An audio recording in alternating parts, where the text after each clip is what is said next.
Ano? Gusto mong kunin ang bata? Sige, subukan mo. At isasabi ko lahat sa iyo ang asinahawa ko. Huwag kang matakot, Samantha. Hindi ka na niya magagalaw pa. Dadaan muna siya sa bangkay namin bago kanya makuha. Ayan, sige na. Sigurin mo ang pangit na yan. Kasi basagulera ka naman eh. Anong basagulera ka dyan? Tumahimik ka nga dyan, Arisa. Mga paka-elamera, kung sa tingin nyo, kaya nyo ako. Sige, mag-antay kayo mamayang gabi. Tingnan natin ang galing at ang tapang nyo. Sabay atras nito at umalis na papalayo. Wala pala yung pangit na yun eh. Natakot si nanay kong pangit din. Anong pangit din? Ikaw, kanina ka pa ha? Pasok! Magandang araw po sa lahat ng mga tagapakinig ng channel na ito. Ang ibabahagi ko pong kwento sa inyo ay kwento ng isang batang nagngangalang Narisa o Nana sa kanyang palayaw. Si Nana ay nasa 8 taong gulang at nag-iisang anak nila Mario at Aida, kaya naman medyo may pagkamakulit ito. Meron naman itong tiyahin na kapatid ng kanyang tatay Mario na nagngangalang Luisa o Lisa sa kanyang palayaw. At isa itong guro sa paaralan na pinapasukan ni Nana. Medyo angat din sa buhay nila, sila Nana, dahil may mga lupa silang sinasaka at marami silang alagaing mga hayop kagaya ng kambing, kalabaw at mga manok na kanilang pinaparami. Narisa, gumising ka na, tanghali na, papasok ka pa sa paaralan. Mamaya na po, Nay. Inaantok pa po ako eh. Magpapalit na lang po ako kasi si Tia naman ang guro ko. Anong magpapalit ka dyan? Hindi pwede. Kahit naguro mo yung tiyahin mo, hindi pwede na malate ka. Kaya bangon na dyan. Maligo ka na para mawala na yung antok mo. Hinila na ni Aida ang anak na si Nana para bumangon dahil nga ayaw pa nitong bumangon wala sa higaan. Kaya wala na ring nagawa ang bata kundi ang bumangon at maligo. Matapos itong maligo ay umupo na ito sa kanilang mesa para kumain kasama ng kanyang tatay Mario. Magandang umaga po, Tay. Magandang umaga naman sa iyo, anak. Sige na, maupo ka na at mag-almusal dyan. Sige po, Nanay. Pahingi po ako ng kape. Salamat. Bakit kasi kape ang iniinom mong bata ka, imbes na gatas? Oh, ayan na. Ayoko po ng gatas eh. Malaki na po ako, Nay. Anong malaki? Kaya ka siguro madugas at makulit dahil sa kakainom mo ng kape ano? Aida naman, hayaan mo na nga ang anak natin. At mahuhuli na yan. Kaya wag mo nang sermonan. Siya sige na, kinampihan mo na naman yung anak mong pasaway. Bilisan mo na diyang kumain na Risa ha, para makaalis ka na. Baka mahuli ka na sa pagpasok at dadaanan ka pa dito ng Tia Luisa mo. Kumain na nga si Nana at maya-maya ay dumating na nga ang Tia Luisa nito. Magandang umaga, Kuya Mario, Ate Aida. Oh, ayan na pala ang tiya mo. Magandang umaga Lisa, kumain ka muna. Tapos na ako, kasama si Nanay. Ano Nana? Handa ka na ba? Apa, Tia? Paano, Nay? Tatay, aalis na po ako ha. Sinusundo na ako ng tiya kong laon. Anong laon ka dyan? Dalaga pa ako, no? Dalaga nga, wala namang manliligaw. Ano ka Kuya Mario? Ayoko pa mag-asawa, no? Kaya hindi ako tumatanggap ng manliligaw. Masama kasi ang ugali ni Tia, Tatay. Kagaya po ni Nanay na pangit na. Masama pang ugali. Anong sabi mo, Narisa? Wala po. Sabi ko ang ganda niyo po, Nay. Kaya patay na patay ang tatay kong pogi sa inyo eh. Baon ko po. Nang bola ka pa. Diyan ka humingi sa tatay mo. Masama pala ugali ko ha. Biro lang naman po yun, Nay. Kayo naman, hindi na kayo nasanay sa akin. Oo nga naman, Aida, nagbibiro lang naman ang anak mo. Ikaw naman, hindi ka na nasanay. Nagbibiro pala. Eh di ko magbigay ng baon dyan. Tatay, baon po at mahuli na kami ng tiya kong laon. Anong laon? Tigilan mo nga kakatawag sa akin ng laon. Kuya Mario, bigyan mo na ng baon yung anak mo. Oh, eto na. 20? Dati naman, wala ka nang mabibili nito sa 20. Dagdagan niyo po, gumagastos kayo ng libas sa mga manok pinapag niyo. Tapos hindi niyo man lang mabigyan ng baon ng kitit kawawa niyang anak. Eh mas mahal mo pa yata yung mga manok mo kaysa sa akin eh. Parang nakonsensya naman si Mario dahil sa sinabi ng kanyang anak. Kaya naman dumukot ito mula sa kanyang pitaka. Ang problema ay wala itong maliliit na pera at nasa 500 lahat ng yon. Wala nga akong maliit na halaga dito. Pabarya nga, Aida. Sabay labas nito ng 500 pero kinuha na yun ni Nana. Akin na lang po, Tatay. Titipirin ko na lang to para ngayong linggo. Sa Lunes niyo na po ulit ako bigyan. Anong titipirin eh, Biyernes na nga ngayon. Bukas wala ka ng pasok tapos sa Lunes bibigyan na naman kita. Pero hindi na nakinig si Nana at lumakad na ito kasama si Lisa. Ayun na ang anak mo. Naisahan ka na naman, Mario. Ayan, konsintihin mo pa. Napakamot na lamang ng ulo nito si Mario dahil naisahan na naman nga ito ng kanyang anak. Balik naman sa Magtiya, naglalakad na ang dalawa patungo ng paaralan. Naisahan mo na naman ang tatay mo ah. Ilibre mo ako mamaya sa kantina ng pagkain ah. Ano ka, tiya? Iniipon ko to eh. Tsaka ang laki kaya ng sahod mo. Tapos laon ka naman, kaya dapat ako nga ang ilibre mo eh. Tigilan mo na nga kakatawag sa akin ng laon. Palagi na lang ako nanlilibre sa iyo ah. Naubos na nga ang sweldo ko sa pambayad sa kantina dahil sa mga utang mo doon. Sige na nga, ililibre na nga kita mamaya. Ay salamat, nakonsensya din ang bulilit na madugas na to. Lumakad na nga ang Magtiya patungo ng paaralan at pagdating nga nila ay marami na naghihintay sa kanilang silid-aralan na mga kaklase ni Nana. Magandang umaga mga classmate. Pasensya na, nahuli ang guro natin. Sinundo ko pa ngayon kanina, kaso ang bagal kumilos eh. Anong sinundo ka dyan? Maupo ka na nga ron? Magsisimula na tayo? Nagsimula nga ang kanilang klase ng maayos at matiwasay. Natuwa din si Lisa sa kanyang pamangkin. Kahit kasi madugas at makulit ito, ay matalino ito pagdating sa klase. At talagang nangunguna ito pagdating sa kanilang mga pagsusulit. Kasabay ng isa pang kaklase nitong si Mayet. Si Mayet naman ay galing sa mahirap na pamilya at hikaw sila sa buhay. Nakikisaka lang kasi ang tatay nito sa lupain ng iba at ang nanay naman nito ay naglalako ng mga gulay. Kuminsan ay tumatanggap ng labahin. Nasa 5 pa sila magkakapatid kaya talagang hirap ang mga ito kahit sa pang-araw-araw nilang pamumuhay.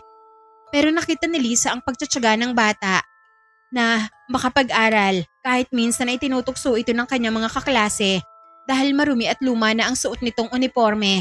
Pero gayon pa man ay hindi ito pinapansin ng bata at isa pa ay minsan nilagang kamote lamang ang baon nito kaya naaawa dito si Lisa. Kaya pinapasama niya ito minsan sa kantina pero malimit na tumatanggi ang kanyang estudyante dahil nga nahihiya ito sa kanyang guro. Meron lamang itong isang kaibigan at yun nga ay si Nana na palagi din siyang nililibre. Kaya naman natutuwa si Lisa sa pamangkin nito na kagaya niya ay maawain din sa kanyang kapwa. Lumipas sa mga oras at recess na nila kaya naman pumunta na sila sa kantina. Nakita naman ni Lisa na naiwan na mag-aaral nitong si Mayet kaya naman tinawag niya ito. Mayet, hindi ka ba magmameryenda? Magmameryenda po ma'am, pero dito na lang po ako kakain. Sumama ka na lang sa amin ni Nana sa kantina at manilibre daw siya. Wag na po ma'am, dito na lang po ako. Salamat na lang po. Hindi naman nagsalita si Nana at lumabas na lamang sila ng kanyang tiya para tumungo na ng kantina.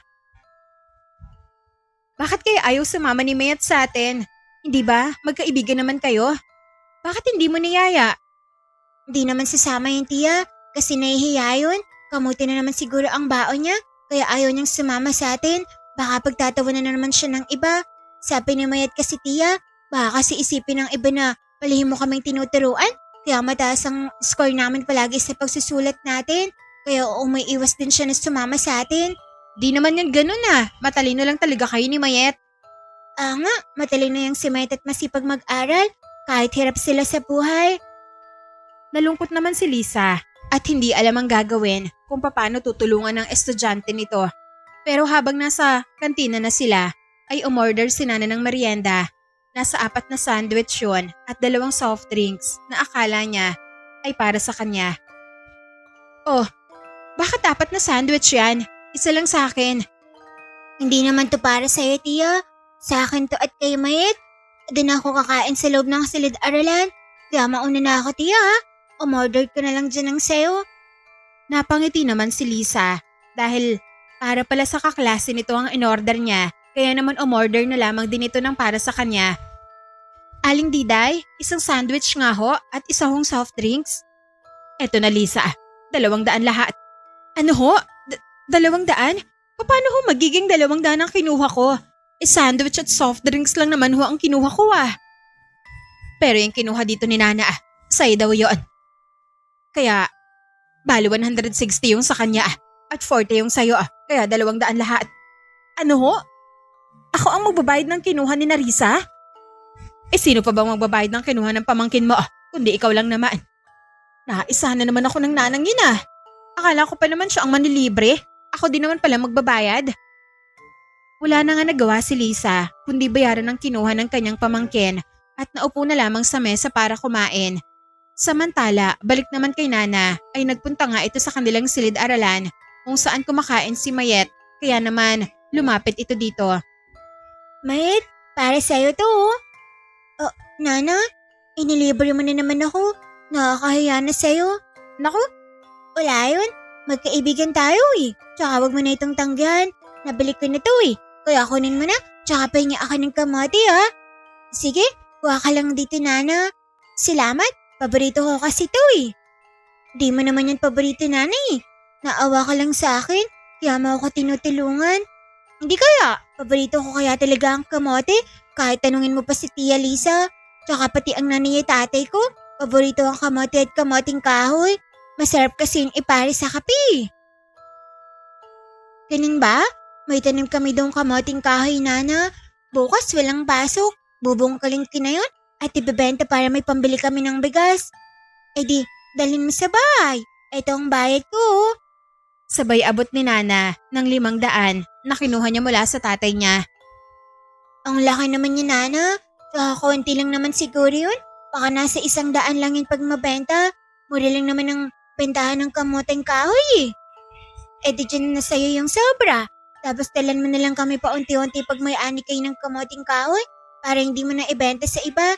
Kaya babayaran ko na kaagad. Kaya kunin mo na ito, Mayet.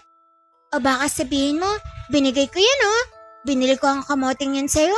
Kaya dalan mo ako bukas sa bahay. Sige, maraming salamat, Nana. Bukas ng maaga, ihahatid ko sa bahay niyo. Sige, usapan natin yan Kunin mo na ito at kumain na tayo.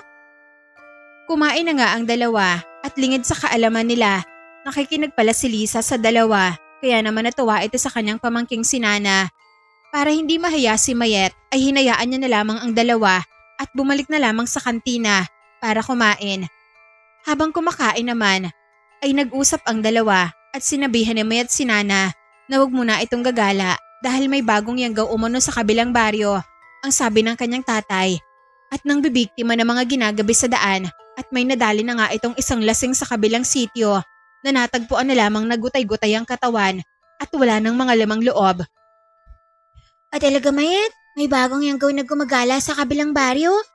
Oo, kaya mag-iingat ka, Nana Huwag ka na munang gumala pag madilim na kasi ng oras ng paglabas ng bagong yanggaw hindi naman ako gumagala, Mayet. Ang tatay kong lasenggong palagi na lang gabi na minsan umuwi at nakakipag-inuman, lalo na pag galing sa sabong. Kaya ako nga sinabi sa iyo, Nanay, para masabihan mo ang tatay mo. Sige, sasabihan ko na lang si tatay mamaya. Salamat sa paalala, Mayet. Kumain na ang dalawa habang nag-uusap. Lingid kasi sa kaalaman ng iba.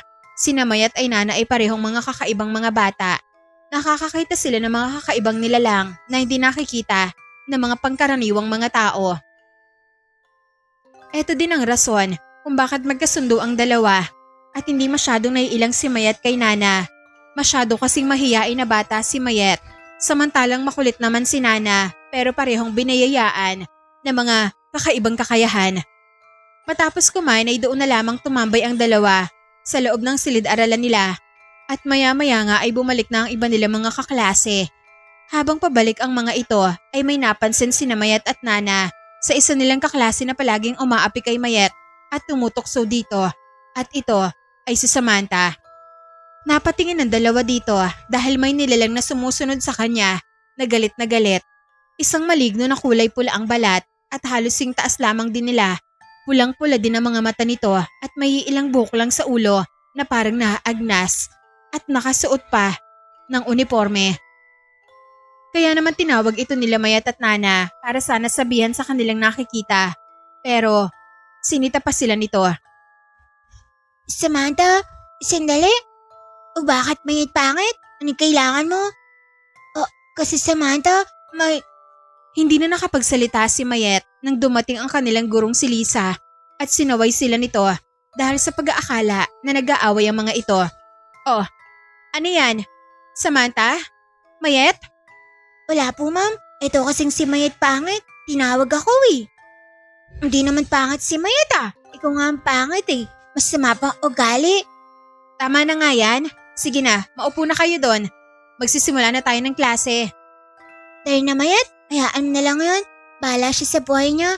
Pero Nana, kasi Hinila na lamang ni Nana ang kaibigan papalayo. Tutulungan sana ni Mayet ang kaklase para hindi ito malapitan ng malignong galit sa kanya at bibigyan niya sana ito ng habak na gawa ng kanyang lola. Pero sinungitan nga siya nito kaya naman hindi na niya ito naibigay. Nagpatuloy ang klase nila pero nasa loob ng classroom ang atensyon nila Nana at Mayet. Wala naman itong ginagawa at nakatingin lamang ito sa kaklase nilang si Samantha. Hanggang sa sumapit ng 3:00 ng hapon, dito na biglang gumalaw ang nilalang at lumapit sa kanilang kaklase at tinapik nito sa ulo si Samantha dahilan para mawalan ito ng malay bigla at bumagsak mula sa kinauupuan nito. Samantha, ano nangyari? Mga bata, dali, tumawag kayo ng tulong. Agad namang lumabas ng silid-aralan ng isang kaklase nila Nana para tawagin ang isang guro sa kabilang silid-aralan para humingi ng tulong dito. Agad naman itong dumating at pinagtulungan nga nitong buhatin ang kaklase nila Nana na nawalan ng malay papunta ng klinika. Mga bata, huwag kayong lalabas ng silid-aralan Dito lang muna kayo. Agad nang lumakad na sila Lisa para dalhin ang nawalan ng malay na estudyante nito. ano kaya ang ginawa ni Samantha? Bakit siya pinuntirya ng nilalang na yun Mayet? Hindi ko alam Nana. Alika, tulungan natin si Samantha. Baka kung mapano siya. Agna, masama naman ang ugali nun eh. Hindi na nga ako nakaalam at pinabayaan lang yung maligno kasi siya naman ang puntiri kukulasi pa rin natin siya Nana. Halika na, tulungan na natin siya. Sige na nga, ano bang gagawin natin? Tsaka baka tayo ang balikan ng maligno na yun Mayet. Hindi niya magagawa yun. May pangontra ako dito laban sa kanya. Alamin muna natin kung bakit na pinuntirya si Samantha. Kaya samahan mo na ako Nana.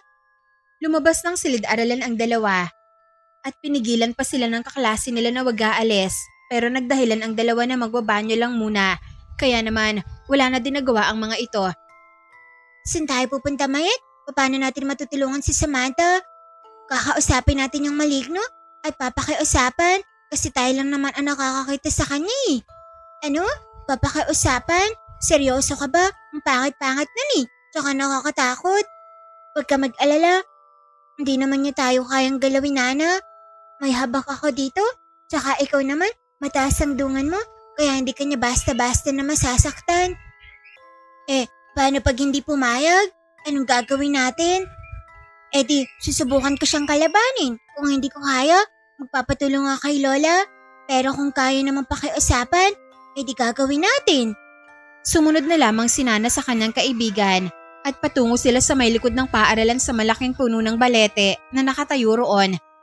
At alam ng dalawa na dito nakatira ang nilalang at nakita nga nila yon na nakaupo sa may ugat ng balete kaya walang takot na lumapit ang dalawang bata. Magandang araw kaibigan, nais lang sana naming malaman kung ano ang ginawa mo sa kaklase namin. Tumayo ang nilalang at hindi nagsalita at dito ay tila ba pinapasunod sila nito sa may likod ng puno ng balete na agad naman na sumunod ang magkaibigan. Nakita nila Mayet at Nana ang isang sirang pugad at meron itong mga basag na itlog. Dito na nagsalita ang nilalang na binato umano yun ng kaklase nila kaya nalaglag sa puno ang pugad. Ang pugad na yon ay pagmamayari ng kaibigan niyang ibon kaya nagalit ito sa gumawa nun kaya naman pinarusahan niya ito. Pinulot naman ni Mayet ang nasirang pugad at nakita niya na may isang itlog pang natira na hindi nabasag. Nana, dali, tulungan mo ako. Ibalik natin sa itaas ang pugad. Sige, ako na lang aakyat Mayet. Magaling akong umakyat Binalik ng dalawa ang pugad sa itaas ng puno ng balete at tiningnan lamang sila ng nilalang hanggang sa magawa nila yon at muling lumapit dito. Kaibigan, maaari bang makiusap? Pagalingin mo na yung kaklase namin na binigyan mo ng sakit. Alam mo kasi, may problema yun sa pamilya nila. Maldita nga si Samantha at palagi din akong inaaway. Pero hindi naman siya masama. Anong hindi masama? Pangit ang ugali ng Mayet. Palagi ka na nga lang nung tinutukso eh. Kaya hayaan mo na. Hindi Nana. Kasi nung isang araw, nakita namin ni nanay na pinapalo siya ng nanay niya ng walang tigil. Marami nga siyang latay sa likod niya eh. Siguro ang dahilan kung bakit siya minsan salbahe. Pero alam ko, hindi masamang bata si Samantha. Kaya pakiusap. Sana naman, patawarin mo na siya. Nakita naman ng nilalang ang sensiridad sa mukha ng batang si Mayet na kahit inaapi ito ng kanyang kaklase ay nagawa pa nitong makiusap sa nilalang para lamang pagalingan ng kaklase nito. Kaya naman tumango ang nilalang at sinabing sige o mano para sa kanilang dalawa. Kaya naman pinuntahan nila ang klinika kung saan dinala ang kanilang kaklase. Samantala kay Lisa naman ay nag-aalala ito sa estudyante niyang nawalan ng malay at nang suriin ng nurse ang kalagayan ng bata ay nagulat ito nang tanggalin nila ang uniforme ng bata at nakita ang pasa sa balikat nito. Kaya naman tinanggal din nila ang damit nito at nakita ang marami pa nitong mga latay. Diyos ko, bakit ang daming latay sa katawan ni Samantha? Yan siguro ang dahilan kung bakit siya nawalan ng malay. Maigi sigurong kausapin mo ang nanay at tatay ng batang yan. Napakuyom naman ng kamao si Lisa sa nakitang pasa ng kanyang estudyante. Samantala, dumating doon sila Nana at Mayet at ang hindi nakikitang nilalang sa klinika. Tia, kamusta po si Samantha? Eto, tingnan nyo. Ito siguro ang dahilan kung bakit siya nawalan ng malay. Baka binubugbog ito sa kanila. Pupuntahan ko ang mga magulang nito at alamin ko ang nangyayari sa kaklase nyo. Pero teka, bakit kayo nandito? Di ba ang sabi ko, huwag kayong lumabas ng silid-aralan? Nag-aalala kami sa kaklase namin eh. Ma'am Lisa, nakita ko po nang nakaraan. Binubugbog nga si Samantha ng madrasta niya ng isang araw. Nung sumama kay nanay na maglako ng gulay, kawawa nga po siya eh. Yan din po siguro ang rason kung bakit po siya palaging nambubuli. Ganun ba?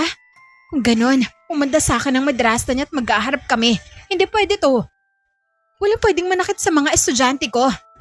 Aawahin niyo po ba ang madrasta ni Samantha, Tia? Hindi, ipapakulong ko siya sa ginawa niya sa anak-anakan niya. Kaya dito muna kayo, kakausapin ko lang principal. Bantayan niyo ang kaklase niyo. Sige po, Tia. Sigurin niyo po pagkatapos ang nanay-nanayin ni Samantha, ha? Sasamahan ko kayo. Huwag ka nang makasalit, Nana. Hayaan mo na kay Ma'am Lisa yun. Kawawa naman pala si Samantha eh. Akala ko masungit at masama siya. Yun pala, biktima din siya. Habang nag-uusap ang dalawa, ay lumabas din ang nurse at pinababantayan sa kanila ang kanilang kaklase. Kaya naiwan si Mayet at Nana, kasama ang walang malay na si Samantha. Dito na lumapit ang nilalang at pinatong nito ang kamay niya sa noo ng batang si Samantha para tanggalin ang sakit na inilagay niya rito. Nakita naman nila Mayet at Nana na lumuha pa ang nilalang habang ginagawa yon. Kaya nagtanong sila dito kung bakit ito umiiyak at dito nga, pinatong niya din sa noo ng dalawa ang kamay nito at nakita nila ang balintataw na nakita niya kay Samantha.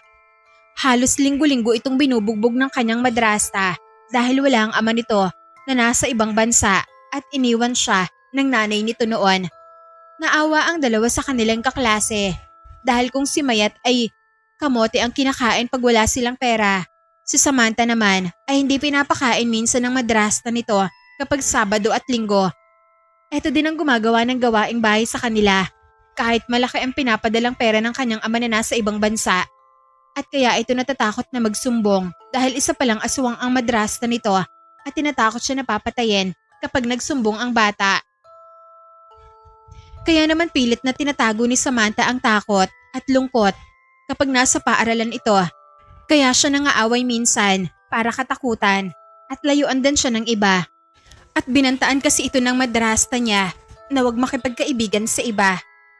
Kaya napakuyom ng kamao si Nana at Mayet dahil sa nakitang balintataw ni Samantha na ipinakita ng nilalang sa kanila. Ang sama ng madrasta ni Samantha, Mayet. Oo nga, isa pala siyang aswang. Dapat malaman ito ni Lola.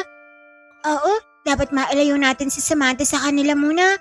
Sasabihan ko si Tias na sa amin muna si Samantha tumira o kaya ay sa kanila, Tia. Tital, wala pa naman siyang asawa eh. Sige Nana, yun na nga lang ang gagawin natin. Samantala, matapos pagalingin ng nilalang si Samantha ay naglaho na ito. Pero lingid sa kaalaman ni Nana at Mayet ay may ibinigay sa kanila ang nilalang bago ito maglaho. Maya-maya ay nagising na si Samantha sa klinika at nakita nito sila Nana at Mayet. Nasaan ako? Bakit kayo narito, Mayet? Nana, gumaganti ba kayo sa akin? Hindi, Samantha. Andito kami para tulungan ka.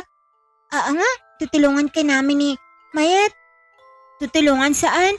Hindi ko kailangan ng tulong niyo, kaya lumayo kayo sa akin kung ayaw niyong masaktan o mapahamak. Alam na namin ang totoo, Samantha, kaya huwag ka na magkunwari pa. Nga, kaming bahala sa'yo. Ilalayo ka muna namin sa madrasta mo. Nagulat naman si Samantha sa sinabi ng dalawa pero nagmatigas ito. Mapapahamak lang kayo.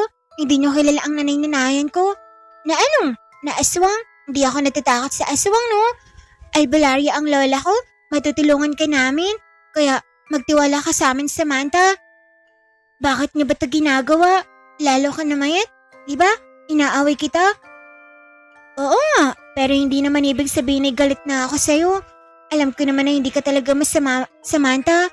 Natatakot ka lang dahil sa madrasta mo. At kaya ka nangaaway para layuan ka ng iba nang sa ganun, hindi sila saktan ng madrasta mo. Ang sama ng madrasta mo, kailangan na bigyan siya ng leksyon. Dito na napaiyak si Samantha dahil hindi na niya maitatago pa ang lihim nito sa dalawa dahil alam na ni Nana at Mayet yon. Kaya naman, napahagulgol na lamang ito ng iyak. Patawad, Mayet. Nana, natatakot kasi ako kay Tia Lucinda. Nagbanta siya na sasaktan niyang makakaalam ng sikreto niya ay papatayin niya rin ako.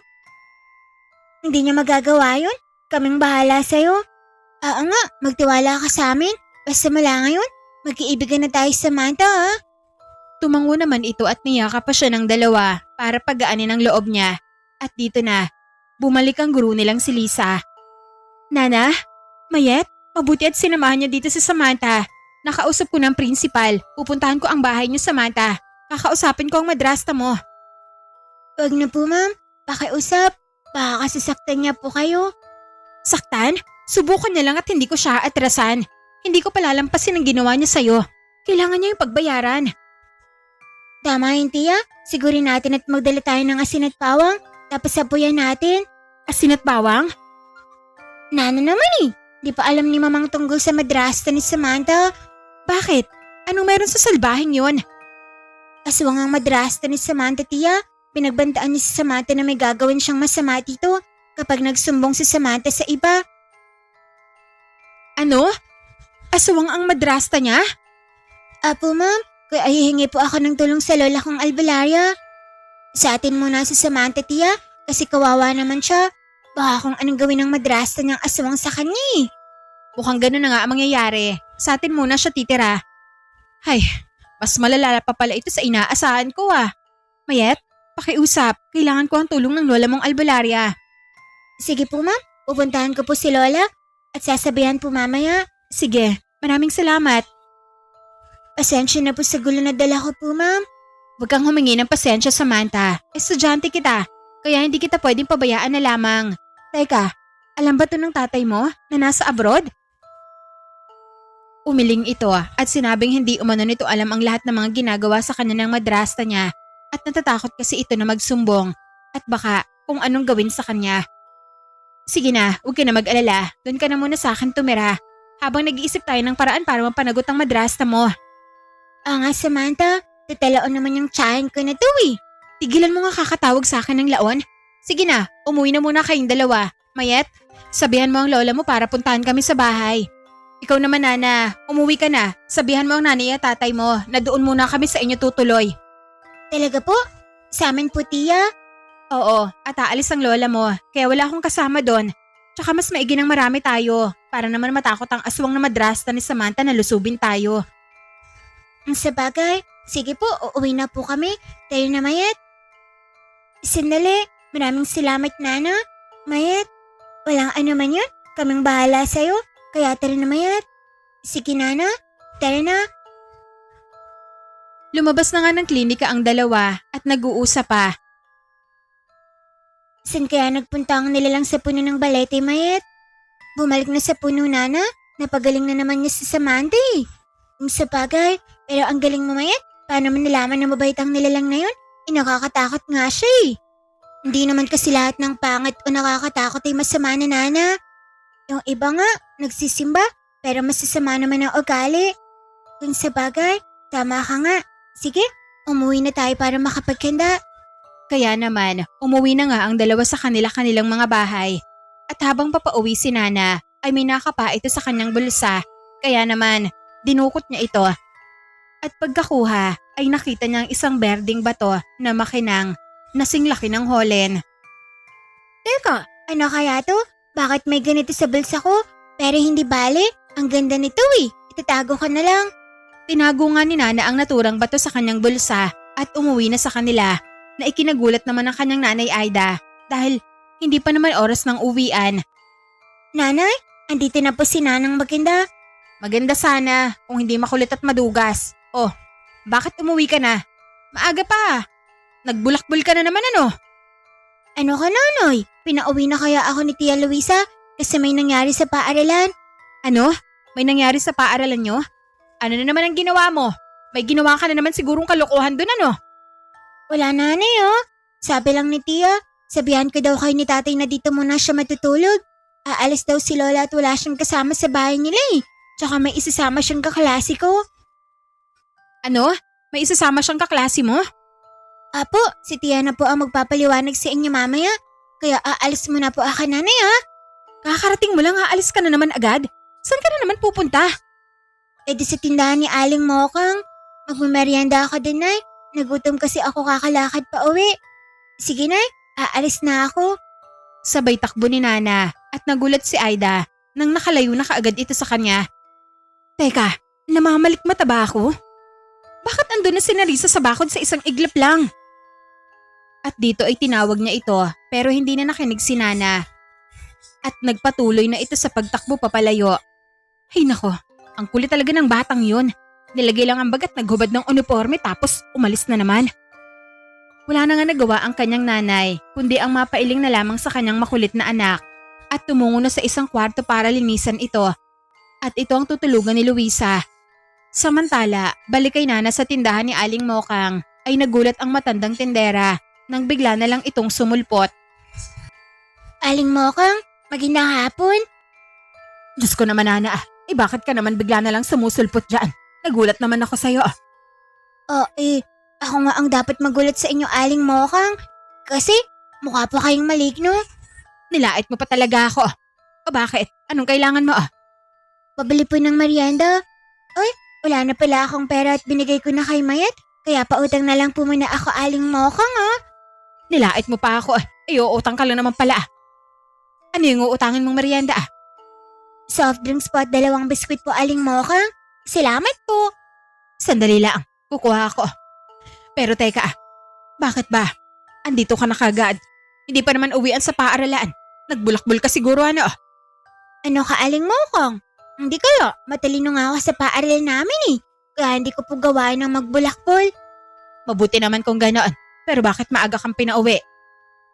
May nangyari po kasi sa paaralan namin, Aling Mokang. Kaya pinauwi ako ng maaga ni Tia Lisa. Ganun ba? Pero maigi na din yung ganoon. Nana, huwag ka munang gumala pag madilim na. Umuwi ka na kaagad sa inyo bago sumapit ang takip silim. Kasi may gumagalang bagong yanggaw sa kabilang baryo. At nang bibiktima ng mga gumagala tuwing gabi. Baka makasalubong mo yon. Kaya huwag ka nang gumala pa. Hindi naman ako natatakot sa aswang, Aling Mokang eh. Tsaka alam ko na po yun. At sinabi na sa akin ng kaklase kong si Mayat ang tungkol sa gumagalang aswang na yun. Mabuti naman. At alam mo na pala. Mas maigi na yung napapaalalahanan kita. Siya sige na. Kumain ka na dyan. May gagawin pa ako. Kumain na nga si Nana at lingid sa kaalaman nito ay may taglay na itong mutya na bigay ng nilalang sa kanilang paaralan. Dahil ang akala nilang pangat at nakakatakot na nilalang sa may malaking puno ng balete sa kanilang paaralan ay isa palang diwata na nagbabalat kayo lamang bilang isang maligno. At nalaman yun ng lola ni Mayat na isang albularya na si Lola Loida dahil ramdam nito ang bagay na nasa bulsa ni Mayat na isa ding mutya na kagaya ng kay Nana. Apo, saan mo nakuha ang bagay na to? Bakit may ganito ka? Po, hindi ko po alam, Lola. Naramdaman ko na lang po yung nasa bulsa ko na. Ano po ba yun, La? Mutya ito, Apo. Isang mutya na kayang manggamot. Hindi ito pang kumbate pero malakas itong pang depensa at pang proteksyon. At nagpapagaling na rin. Napakadalang lamang ng ganitong mutya dahil kadalasan, mga diwata ang nagmamay-ari nito na ibinibigay sa tao. Magsabi ka nga po, may kaibigan ka bang diwata? Wala po, Lola. Tsaka kung may kaibigan man ako na diwata, sana sinabi ko na po sa'yo. Kung sa bagay, sige po, itago mo ito. Tsaka kung magagamit mo ito sa hinaharap. At dahil dyan, walang kulam. Parang ulaso ng tatalab sa'yo. Talaga po, Lola? Ang galing naman pala nito. Itatago ko po ng mabuti para magamit ko po kapag naging albularya na ako balang araw, Lola. Sige po. Pero ngayon, tulungan mo muna ako. Puntahan natin ang kaibigan mo para matingnan ko. At dito nga ay naghanda ng gamit ng maglola para pumunta sa bahay nila Nana at doon sila magkikita ng kanilang gurong si Lisa at ang kaklase nila na si Samantha. Samantala, matapos makapagmerienda si Nana ay nagpaalam na ito kay Aling Mokang para umuwi na. Aling Mokang, uuwi na po ako Salamat po sa merienda. Sige na, mag-iingat ka. Umuwi na nga si Nana at nakitang patapos na maglinis ng kwarto ang kanyang nanay Aida. Nanay, bumalik na po si Nanang maganda. Mabuti naman, tulungan mo nga ako. Itapon mo itong basura sa sako. Ilagay mo lang sa labas ng bakod. Hinila nga ni Nana ang sakong may lamang mga basura. At nang nasa labas na ito ay nakita niya na paparating na ang kanyang tiya Luisa at ang kanyang kaklase na si Samantha. Aba, ang sipag ng pamangkin ko Syempre, tiya, ako pa ba? Masipag kaya ako. Hindi ko gaya ng nanay kong tamad at panilagi ang utos. Anong tamad at panay ang utos ka dyan? Gusto mong sapuyungin kita, ha? Kakarating mo lang dito. Tinakbuhan mo ako kanina. Tapos pinalalabas ko lang sa iyo ang basura. Kung ano-ano nang sinasabi mo. Pasensya na Ate Aida ha. Biglaan ho kasi ito Ayos lang Lisa. Ito bang mag-aaral mo? Oo Ate Aida. Sa Samantha ho. Samantha, bumati ka sa nanay ni Nana. Magandang hapon po sa inyo. Magandang hapon din naman. Ay nanay, wala ba kayong pamerienda dyan sa bisita nyo? Ay naku, ang ina niya talagang umasikaso. Huwag kang apurada. Kararating lang ng tiya mo. Pati na rin ang kaklase mo. Mabuti pa pumasok ka na doon. Magtimpla ka ng juice. Ang kuripot niyo naman nanay, dapat soft drinks. Kukuha ako din kay Aling Mokang. Aalis na sana si Nana. Nang dakmain ng nanay nito ang tenga niya. Kaya naman, napahinto ito bigla. At saan ka na naman pupunta? Pasok. Sundin mo yung pinag-uutos ko. Aray naman nay, papasok na nga. Namimingot pa kayo agad dyan. Pumasok na nga si Nana at niyaya na din ni Aida si Lisa at Samantha na pumasok. At dito ipinaghanda na ni Aida ang mga ito ng merienda. Kaya naman habang kumakain ay dito na ikinuwento ni Lisa ang ginawa ng madrasta nito sa kanyang mag-aaral. Pinakita pa nito ang mga latay sa katawan ng bata at ilang mga pasa. Kaya naman nang makita yun ni Aida ay nagalit ito. Walang hiya pala yung madrasta mo. Tama lang na dito muna kayo sa amin Lisa. Huwag lang makapuntad-punta ditong madrasta mo Samantha. At ako mismo sasabunot sasapuyong doon. Nakakapanggigil ng laman. Ako nga din ho ate. Grabing galit ko sa ginawa niya dito kay Samantha. Nanay, ano po ang gagawin niyo pag nakita niyong nanay na nahin ni Samantha? Sisigurin niyo po ba? Oo, nakakagalit ang ginawa niya sa kaklase mo. Parang hindi tao. Hindi naman po talaga yung nanay tao. Aswang po yun. Kaya kung sisigurin niyo po siya, gumawa muna kayo ng kasulatan na iiwan niyo po sa akin ng mga ari-arian niyo Napingot na naman ito ng kanyang nanay Aida dahil sa kakulitan nito. Ano ipapamana sa'yo? Ikaw, buhay pa ako gusto mo nang manahin ng ari-arian natin? Tsaka anong sinasabi mong aswang yun? Pero lang naman po yun ay. Kayo naman, namimingot agad. Tama po ang narinig niyo. Aswang po yung nanay na nahin ni Aida.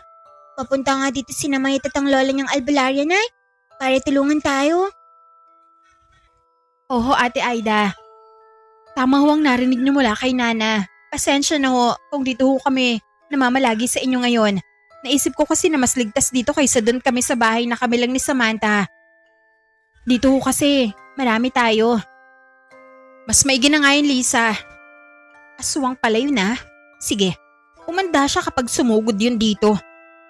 Ang tapang ng nanay ko Hindi ba kayo natatakot nay? Siguro may lahi din kayong aswang Anong may lahing aswang ka dyan? Ikaw, kanina ka pa narisa ha? Kung may lahi akong aswang ay di aswang ka din. Ay, ano? Natigil naman sila sa pag-uusap nang biglang may kumatok at ito ay si Mayet at ang lola niyang albularya. Andito na pala si Mayet at ang lola niyang albularya. Agad namang pinagbuksan ng pinto ni Nana ang kaibigan nito. O Mayet, alika, pasok kayo. Agad namang pumasok ang maglola at sa pagpasok ni Lola Loida ay agad niyang naramdaman ng kakaiba sa batang si Nana. At kagaya nga ni Mayet ay may malakas din itong tangan pero hindi na muna yun pinansin ng matanda at itinuon ang atensyon sa kanilang ipinunta roon. Magandang hapon po Ma'am Lisa, Aling Aida. Magandang hapon sa inyo. Magandang hapon din ho. Upo ho kayo Lola. Mayet? Nanay, wala ba kayong pamerienda dyan sa mga dumating ng bisita? Huwag kang apurada. Kukuha pa lang ako. Huwag na po Aling Aida, busog pa po kami ni Lola. Ayos lang Mayet. Huwag kayo mahiya na lola mo sa amin. Kaya umupo ka lang dyan. Kukuha ako ng merienda nyo. Pakabilisan po Nay. Anong pakabilisan? Parang ginagawa mo na akong katulong ah. Tulungan mo nga ako. Halika. Tinulungan na lamang ni Nana ang nanay nito dahil pinandilata na siya nito ng mga mata. Pasensya na ho kayo sa mag-inang yun ah. Ganyan ho talaga kasi sila magmahalang dalawa. Ayos lang po Ma'am. Sanay na naman po kay Nana na makulit. Pero mabait po siya at matulungin. Tama ka nga Mayet. Makulit nga yung pamangkin ko na yon. Pero mabait naman yon. Kahit pasaway minsan. Mahay ba ako, Ma'am Lisa? Ito ba yung bata na inaasawang? Oho, siya ho. Samantha? Ayos ka lang ba? Parang nanginginig ka. Natatakot po ako Ma'am. Malapit nang gumabi. Baka pumunta na dito si Lucinda. Huwag kang matakot Samantha. Andito kami ni Lola. Hindi ka namin pababayaan. Tama si Mayet. Andito din ako. Hindi ka namin nahayaan na malapitan ng demonyo mong madrasta. Kumalma ka iha. Walang mangyayari sa'yo. At dito isinuri ni Lola Loida sa Samantha at nalaman na manarakahan ito ng aswang niyang madrasta. May marka siya ng aswang. Sinigurado talaga ng aswang na yon na hindi mawawala sa pang-amoy niya itong bata. Ma'am Lisa, may damit ho ba kayo na maaaring masuot ng bata? Tanggalin natin ang marka ng aswang sa katawan niya. Ako? Mayroong damit Lola. Papairamin ko na lang si Samantha. Marami akong bagong damit dun sa tuwing Pasko lang pinapasuot sa akin ng nanay ko. Kapag manghihingi ako ng pamasko sa mga ninong at ninang ko Para daw marami akong makuhang pamasko kasi maganda ako. Tila ba nahiya naman si Aida sa pinagsasasabi ng makulit nitong anak. Tumigil ka na nga dyan sa pinagsasasabi mo na Risa. Samahan mo na yung kaklase mo. Mamili na kayo ng damit. Isasabi lang naman ako ng totoo nanay Tari na nga Samantha. Lumakad na nga sila patungo sa kwarto ni Nana at sumama na din si Mayet. Kaya nag-usap si Lola Loida, Lisa at Aida. Kawawang bata, mabuti na lang. Nalaman niyo ho kaagad Ma'am Lisa. Bago pa siya tuluyang mayangga umabiktima ng aswang niyang madrasta. Oo Lola, pero sila Mayet at Nana ho ang nakaalam na aswang yung madrasta ni Samantha. At hindi naman po kasi nagsasalita ang bata sa akin. At marahil natatakot sa pagbabanta ng madrasta niya. Ang sama ng babaeng yun Asa na ba yung itak ni Mario? At ako mamayang tataga sa demonyitang yun pag pumunta siya dito. Kumalma ka Ate Aida. Aswang kaya ang kalaban natin. Kaya hayaan nyo na kay Lola Loida ang bagay na to. Ang totoo Ma'am Lisa, hindi ko kaya makipagsabay na labanan ng aswang at matanda na ako. Hanggang pangontra lang at proteksyon ang kaya kong gawin. Dapat ay may humarap dito kung sakaling makaalpa siya sa mga pangontra ko. Naintindihan ko ho Lola. Kaya nga ho dito kami dumiretso at andito si Kuya Mario. Siya na ang bahala doon. Sakali man, matapang naman yun Mabuti naman kung ganoon. Matapos makapagmerienda ay inihanda ni Lola Loida ang mga gagamitin para sa pagtanggal ng marka sa katawan ng bata. Nagpakulo ito ng tubig na nilagyan niya ng asin at pinigaan ng kalamansi at nilagyan ng dahon ng suha. Nang malamig na ito ay pinaligo na niya sa Samantha at ito ang pinangbanlaw niya. Kaya naman nagawang matanggal ang marka ng aswang sa katawan ng bata. At dito ay umaliwalas din ang mukha nito na parang natanggal ang mabigat nito na nararamdaman. Ayan, parang umaliwalas ng mukha mo Samantha. Nga, gumanda ka na ng konti. Pero ako pa rin ang cute dito Cute nga, asaway naman. Natuwa sila sa pagbabago ni Samantha na umaliwalas ang mukha ay parang nawala na din ang takot nito sa kanyang madrasta at napaiyak pa ito dahil hindi niya akalain na ang mga kaklase na palagi niyang inaaway ay siya palang tutulong sa kanya kaya nagpasalamat ito. Maraming salamat po Ma'am Lisa, Aling Aida, Lola Loida, Mayet at sa'yo Nana.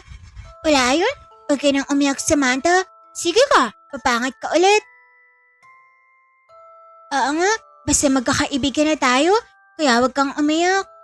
Sige, maghahanda na ako ng masarap na hapunan natin ngayon. Aling Loida, Mayet, dito na kayo kumain. Nako, wag na. Uuwi na lang kami ni Mayet at babalik na lang kami mamaya. Wag na ho, dito na lang ho kayo kumain para hindi na kayo lumakad. Alam naman namin na malayo ho ang bahay nyo. Ayos lang ba yun na po? Hindi ka ba hanapin sa inyo? Nakapagpaalam na po kay nanay ni tatay Lola, nagagabihin po tayo o baka bukas na makauwi, kaya ayos lang po. Ganun ba? O siya sige, maghahanda na ako ng pangontra na ilalagay sa paligid ng bahay. Sige ho, at tutulungan ko muna si Ate Aida na magluto. Mga bata, dito lang muna kayo Dito na lang kami maglalaro sa loob ng bakod, tiya. Nanay. Siya sige na. Tara na Lisa, magluto na tayo. Nagluto na nga ng hapunan sina Aida at Lisa at naglagay naman ng pangontra sa paligid ng bakod si Lola Loida kasama si Mayet, Nana at Samantha. Hindi na po ba makakaalpas ang aswang dyan, Lola Loida? Depende sa uri ng aswang nga po. May mga aswang kasi na malalakas at meron ding mahihina. Kaya tingnan natin kung anong uri ng aswang ang madrasta ni Samantha. Alam mo ba kung anong uri ng nanay mo, Samantha? Hindi, Mayet. Hindi ko nga alam na may iba't ibang uri pala ang aswang Basta namumula ang mga mata niya at nakakatakot siyang tumingin. Parang ang nanay ko din yun Nakakatakot pag nagagalit. Siguro aswang din talaga yung nanay ko. Baka isang aswang na namimingot yung nanay ko kasi palagi na lang akong pinipingot nun Wala namang aswang na ganinana. So kaya ka napipingot ng nanay mo kasi makulit ka kasi.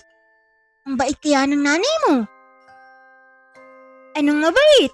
Hindi kaya, palagi nga kami nag-aaway nun Tama si Mayet, mabait ang nanay mo Nana. Kaya ang swerte mo, kasi ako, wala nang nanay. Iniwan pa ako ng tatay ko sa aswang kong madrasta. Bigla namang nalungkot si Mayet at Nana sa sinabi niya ni Samantha. Kahit kasi nagbabangayan palagi si Nana at ang nanay niya, ay alam naman ni Nana na mahal siya ng nanay niya at ganun din siya dito. Sadyang ganun lang talaga sila na magmahalang mag-ina. Bigla namang kinabahan si Samantha nang biglang may nagsalita sa labas ng bakod na siyang ikinaalerto din nila Mayet at Lola Loida dahil ito ang madrasta ni Samantha na si Lucinda. At sinong aswang? Samantha? At bakit ka nandito? Di ba sinabi ko na sa'yo? Na huwag kang makipagkaibigan kahit kanino?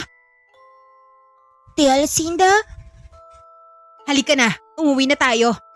Lumapit ka na sa akin, bago pa ako magalit. Dahil sa takot, lalapit na sana si Samantha sa madrasta nito nang hawakan siya ni Nana at Mayet. Huwag kang lumapit sa kanya, Samantha. Dito ka lang.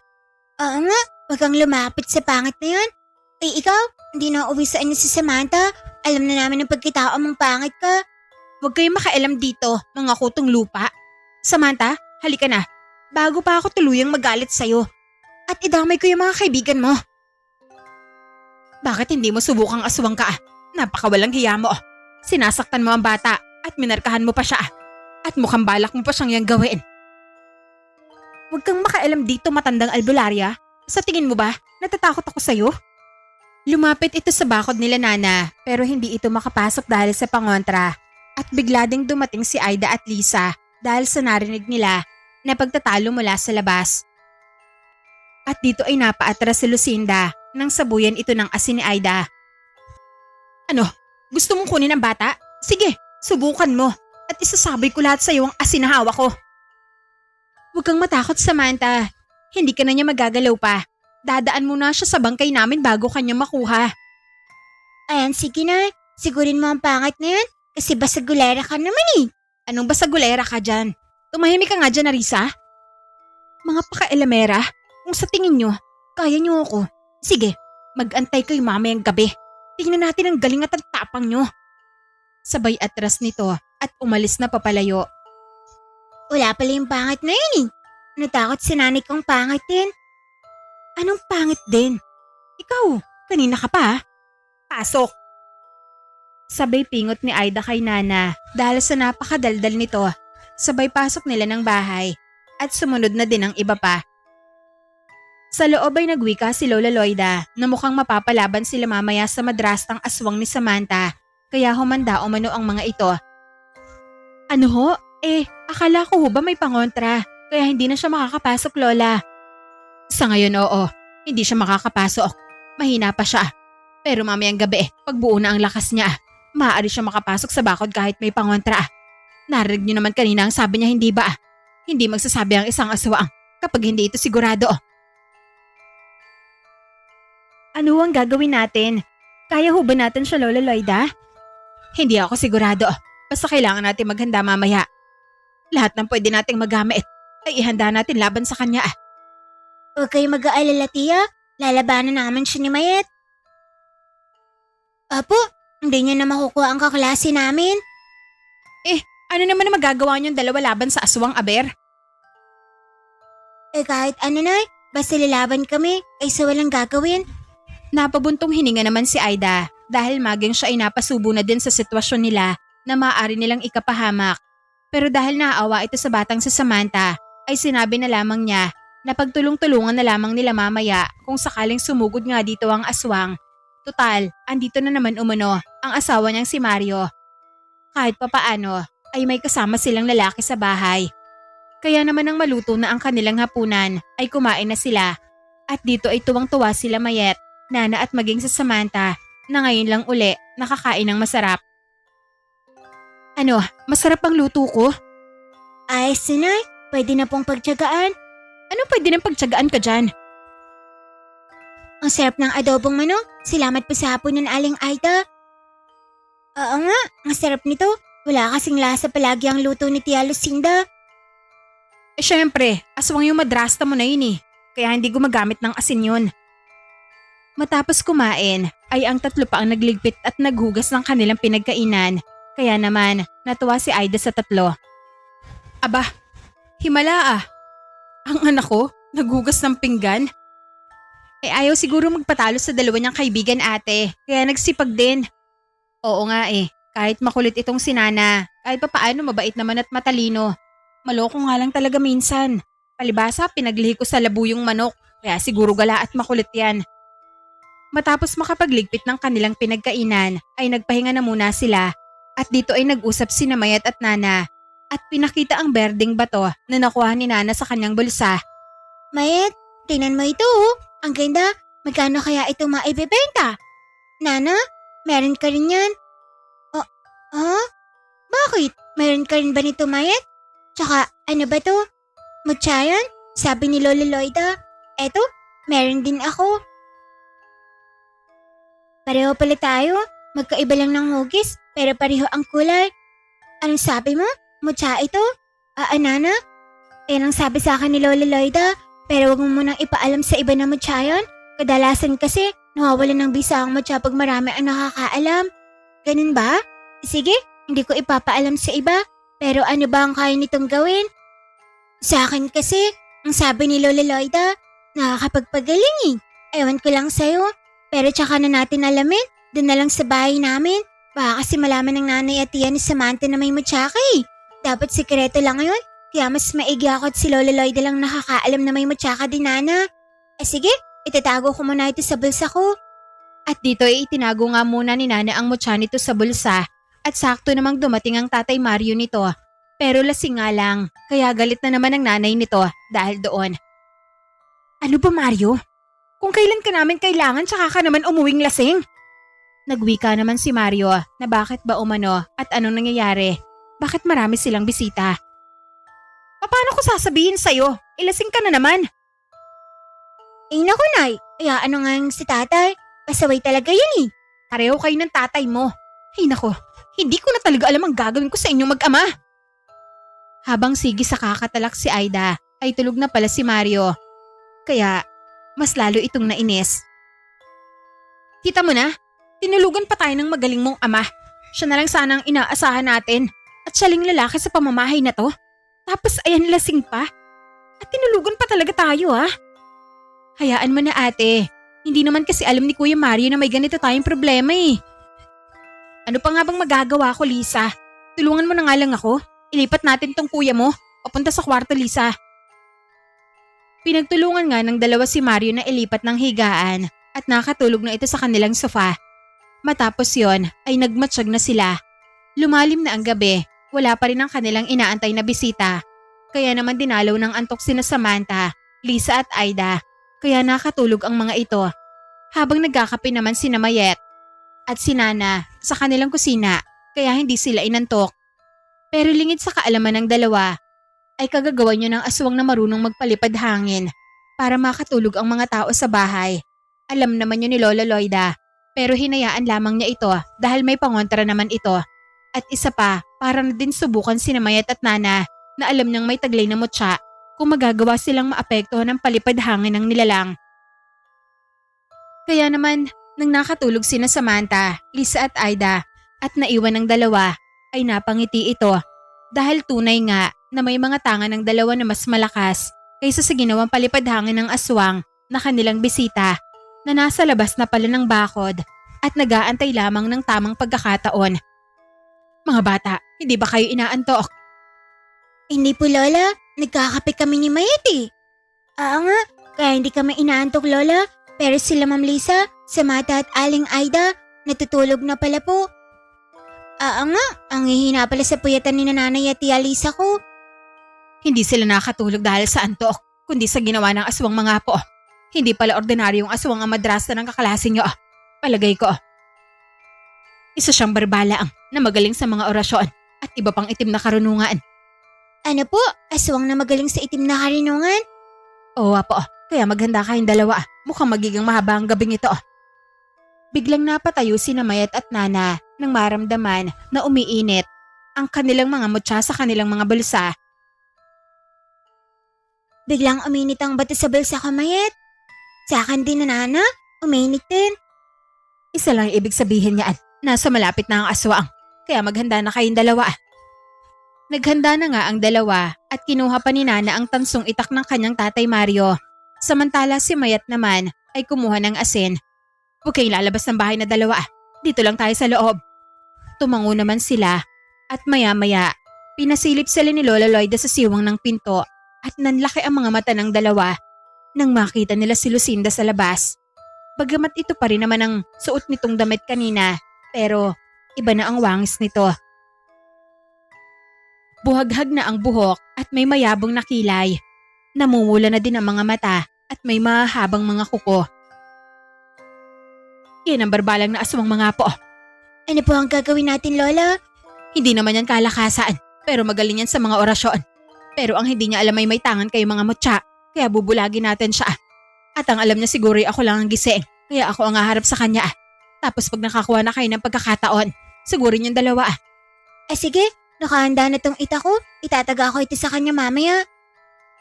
Oo, at sasabuyan ko din siya ng asin, Nana. At dito ay lumapit na ang aswang na si Lucinda sa bahay at nagwika.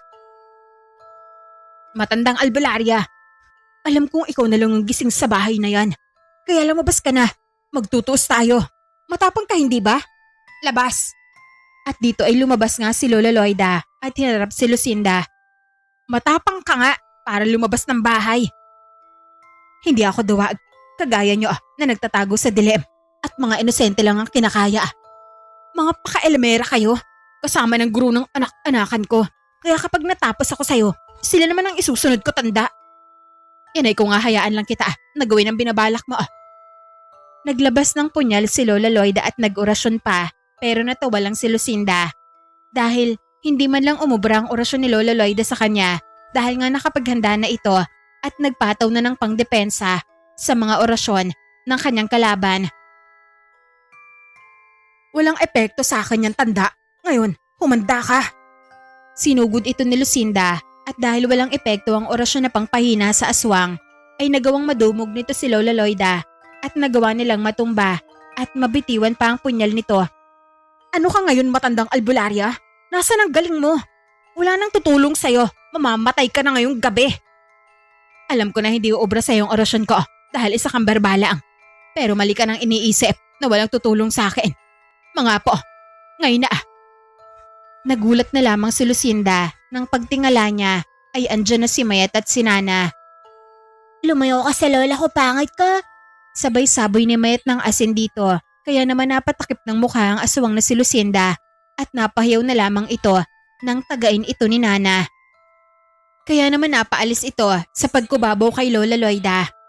Ano ka ngayon? Masakit ba? Akala mo hindi ka namin nauurungan. Hindi. Paano ako nagawang tabla ng itak mo? Gayong malakas ang karga ko sa katawan. At paano? Gising kayong dalawa. Dahil hindi tumalab ang palipadahangan mo sa kanila dahil kapwa sila may mutya na taglay. Anong sabi mo? May mutyang taglay yung dalawang ito.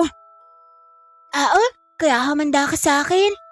Muling sinugod ni Nana ng pagtaga ang aswang at dito na nagulat si Mayet at Lola Loida dahil sa bilis ng kilos ni Nana.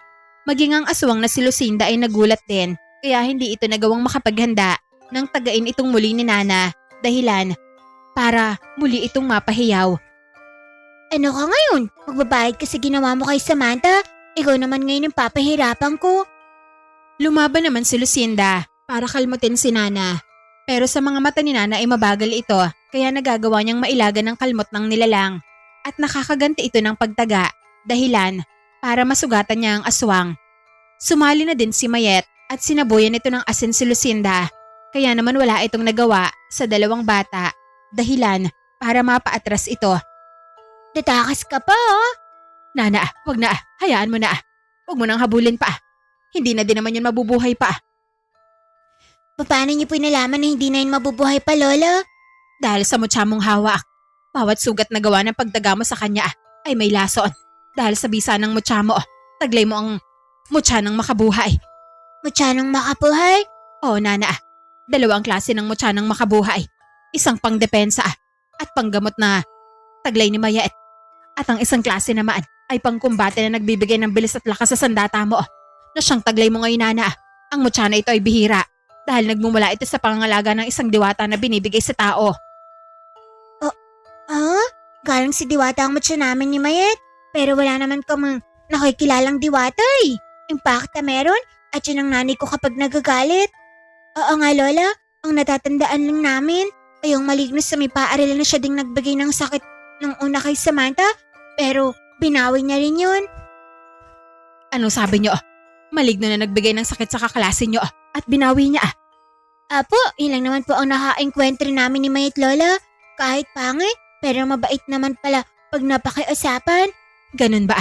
Marahil siya ang nagbigay ng mga mutya sa inyo at hindi talaga yun maligno, kundi isang diwata na nagbabalat kayo lamang. Alam niyo kasi, hindi pumipirma ang isang maligno sa maraming tao at kapag nagbibigay ito ng sakit, ay hindi niya binabawi yon. Ibig sabihin, diwata pala yung nakatira sa puno ng balete, Lola. Oo po, marahil matagal nang nananahan ng diwata sa puno na yon. At para hindi gambalain ng ibang tao ang puno, ay nagkukunwari itong maligno. Nang sa ganoon, matakot ang mga tao na pakialaman nito. Ganun pala, Mayet. Siguro, siya nga ay nagbigay sa atin ng matya natin kasi bigla na lang ako nagkaroon ng matya sa bulsa ko. Ako din, Nana. Napatigil sila sa pag-uusap nang makitang napalood si Lola Loida at nakita nilang may sugat ito sa braso gawa ng mga matatalas na kukunang nilalang nang dambahan siya nito. Lola, may sugat po kayo? Oo po, nagawa kong masugatan ng aswang na yon. Ang masama ay may lason pa ang mga kuko nito. Pasok tayo sa loob ng bahay para maggamot yung Lola Loida. Kaya naman pumasok nga ang mga ito sa bahay nila Nana at inihanda ang mga gamit para magamot ang sugat ni Lola Loida. Samantala, sa kalaban naman nilang si Lucinda ay sugatan nga itong nakatakas at nagpunta ito sa may nyogan. Wisit ang dalawang batang yun. Nagawa kong masugatan. Hindi ko inaasahan na may mutya palang dalawang yun kasama ng matandang albularya. At mukhang may lason pang sandata ng batang may mutya. Kailangan ko makauwi para magamot ko ang sugat ko bago sumikat ang araw kung hindi mamamatay ako. Kaya naman, kahit duguan at paika-ika, ay lumakad si Lucinda. Nagulat ito nang may humarang sa kanyang at isa din itong aswang na bagong yanggaw na naglalaway pa at namumula ang mga mata. Anong tinitingin-tingin mo? Balak mo ba akong biktimahin? Hindi ka ba nakakaamoy na isa din akong aswang kagaya mo? Pero dito ay napagtanto ni Lucinda na tinago niya pala ang amoy niya gamit ang kanyang karunungan para hindi ito magawang malaman ng mga albularyo o mga antingero na aswang ito. At kaya ito nalapitan ng bagong yanggaw ay naaamoy nito ang kanyang dugo. Hindi, nakakubli palang pagiging aswang ko. Kaya ang akala ng bagong yanggaw na ito ay tao ko na sugatan, kaya ako nilapitan.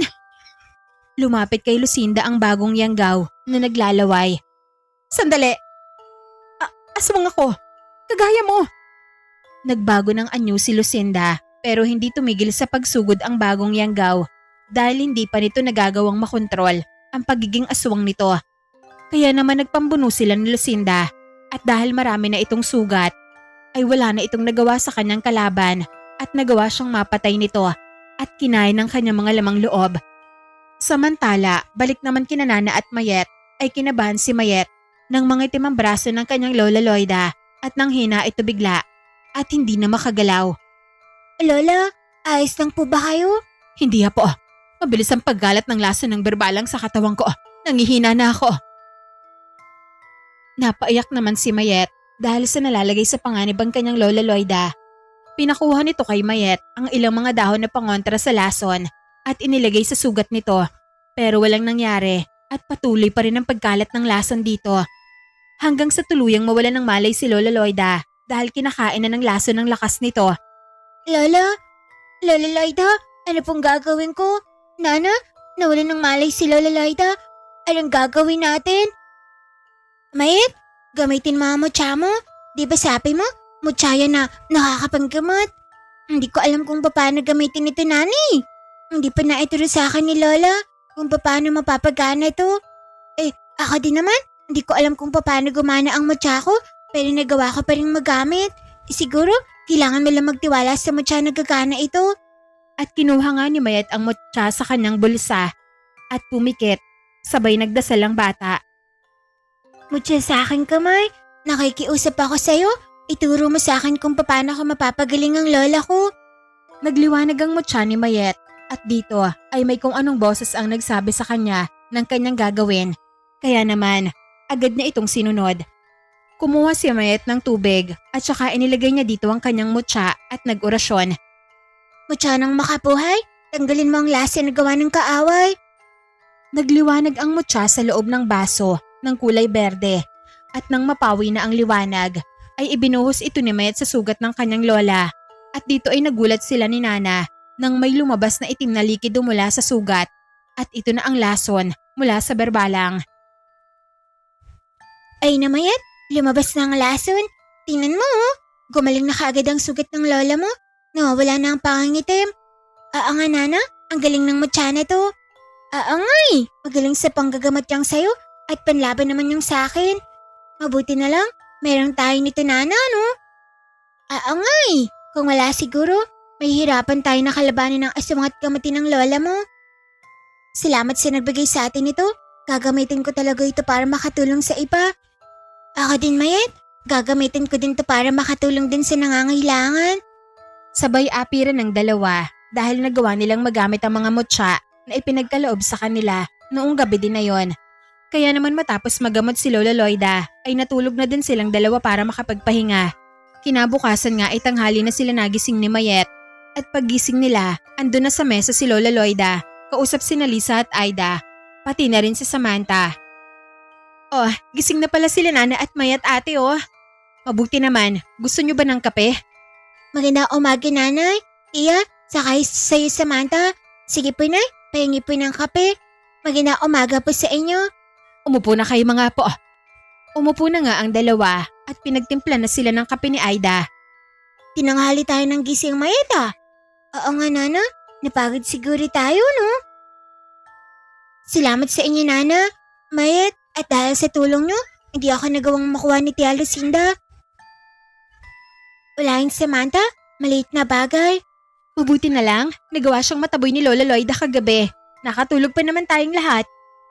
Oo nga, kung hindi lang ako nakatulog, lago talaga sa akin yun. Kahit aswang siya, hindi ko talaga siya atrasan. Ang tapang ng nanay ko pero natulog lang naman. Sa inaantok ako bigla eh. Tsaka ikaw din naman nakakatulog Pareho lang tayo. Tanghali pa nga kayong nagising. Ano ka nanay? Hindi kaya kami nakatulog. Nakapaglaban pa nga kami sa aswang Ano nakapaglaban ka dyan? Magtigil ka nga, Nana.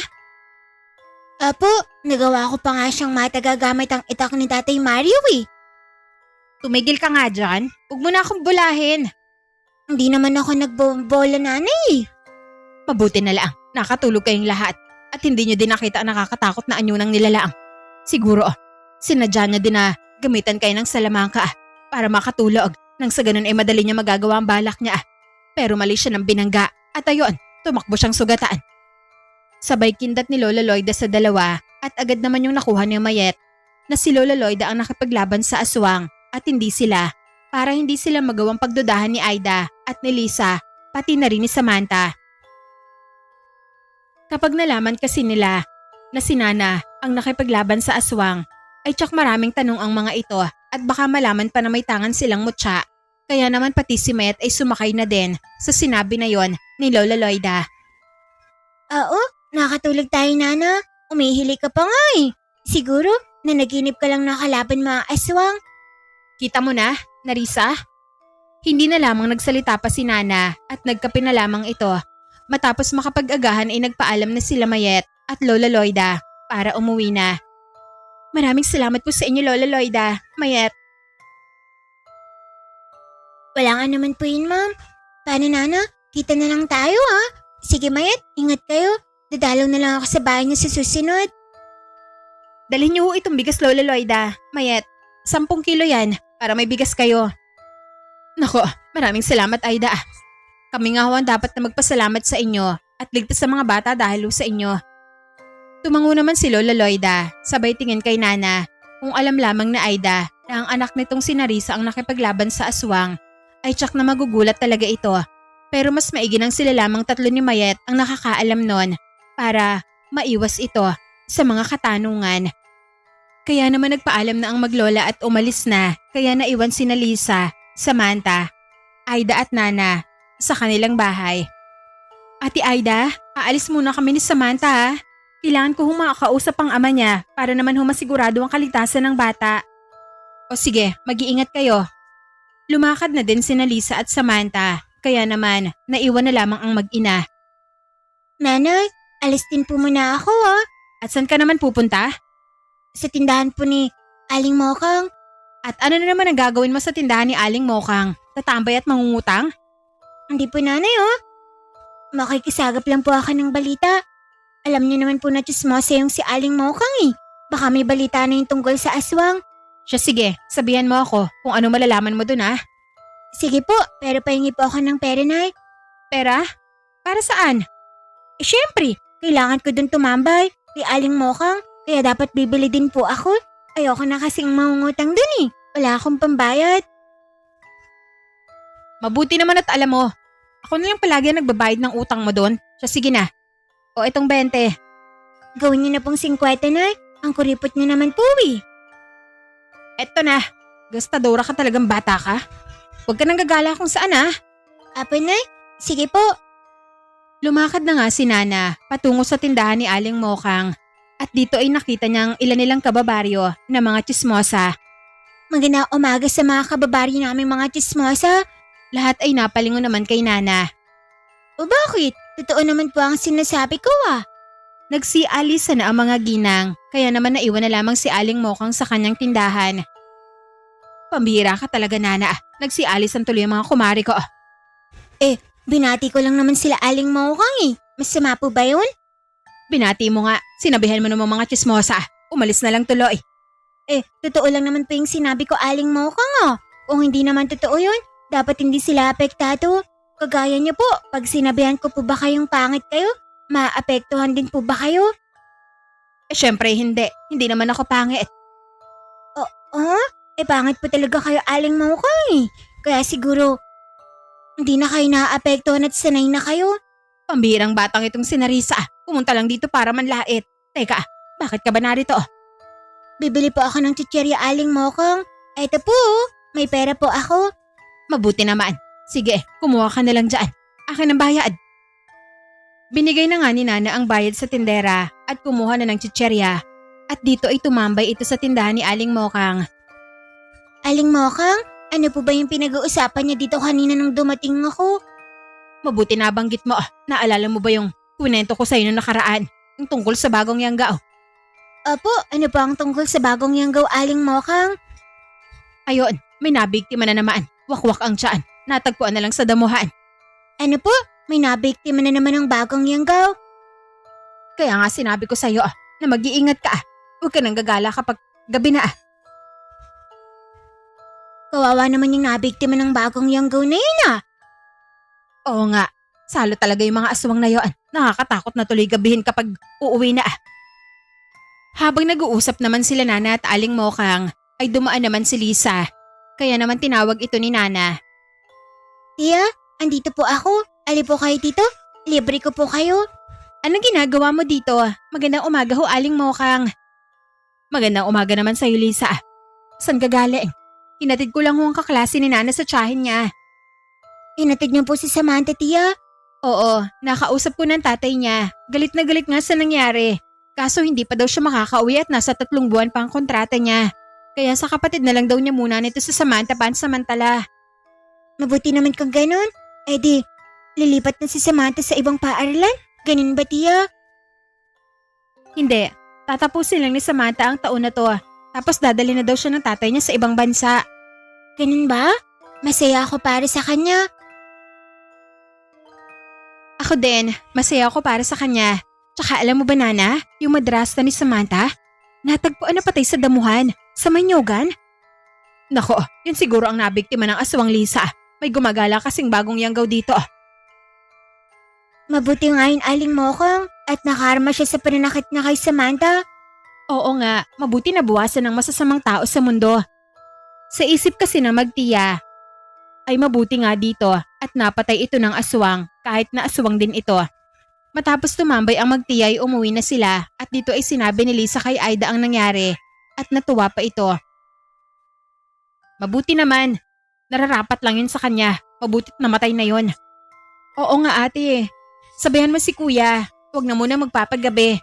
Delikado yung bagong yanggaw at mukhang agresibo. Nasabihan ko na kanina at tumango naman, pero duda ako. Alam mo naman yung kuya mo, matigas na ng ulo minsan. Pareho lang naman po kayo nanay ni tatay. Anong pareho kami? Baka kayo mag-ama magkapareho na matitigas ang mga ulo. Sana may makahuli o makapatay dun sa bagong yanggaw no. Oo nga, delikado na rin, lalo't may nabiktima na ito. Huwag kayo mag-alala nanay. Tia, may makakatalo dun sa bagong yanggaw. Mag-antay lang kayo. Anong mag-antay? At bakit? Sino naman ang tatalo doon? Eh di si Lola Lloyda. Albilaria siya, hindi ba? Kaso may sugat pa kasi siya, kaya hindi niya pa magagawa. Kung sa bagay, kamusta na kaya yun? Mabuti pa dalhan mo ng ulam Nana, may baboy dyan. Dalhin mo kina Mayet. Nagkatay ng baboy si Mang Kanor, kaya umutang ako ng 2 kilo. Ibigay mo doon ng isa. Kayo pala nanay ang utangero dyan eh. Tapos nagagalit kayo sa akin kapag may utang ako. Kay Aling Mokang, nagmana lang naman pala ako sa'yo eh. Anong utangera ka dyan? Hindi ako nangungutang Si Mang Kanor mismo ang nag-alok sa akin nun, kaya sige na. Dalhin mo na yung 1 kilong baboy kina Mayet. Sige po. Kinuha na ni Nana ang baboy at lumakad na patungo kina Mayet.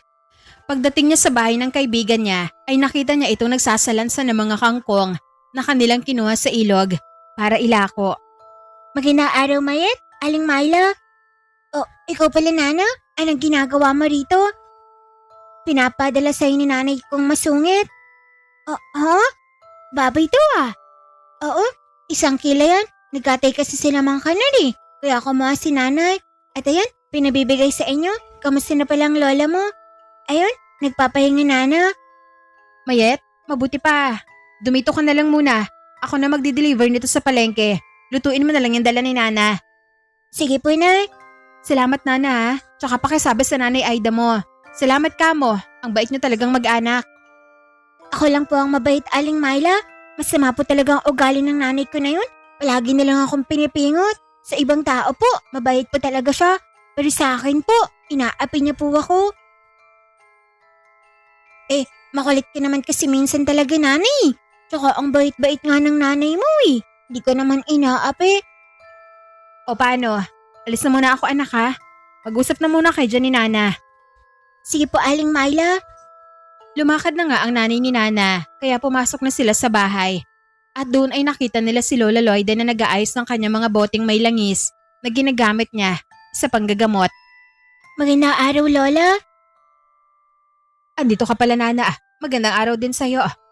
Ang dami niyo palang mga bote ng langisan ni Lola. Oo, lahat to gamit ko sa panggagamot. Tsaka mas mabisa ito ngayon.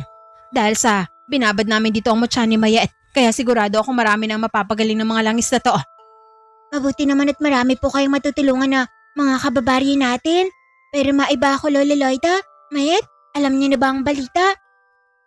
Na ano, Nana? Na namatay yung madrasta ni Samantha?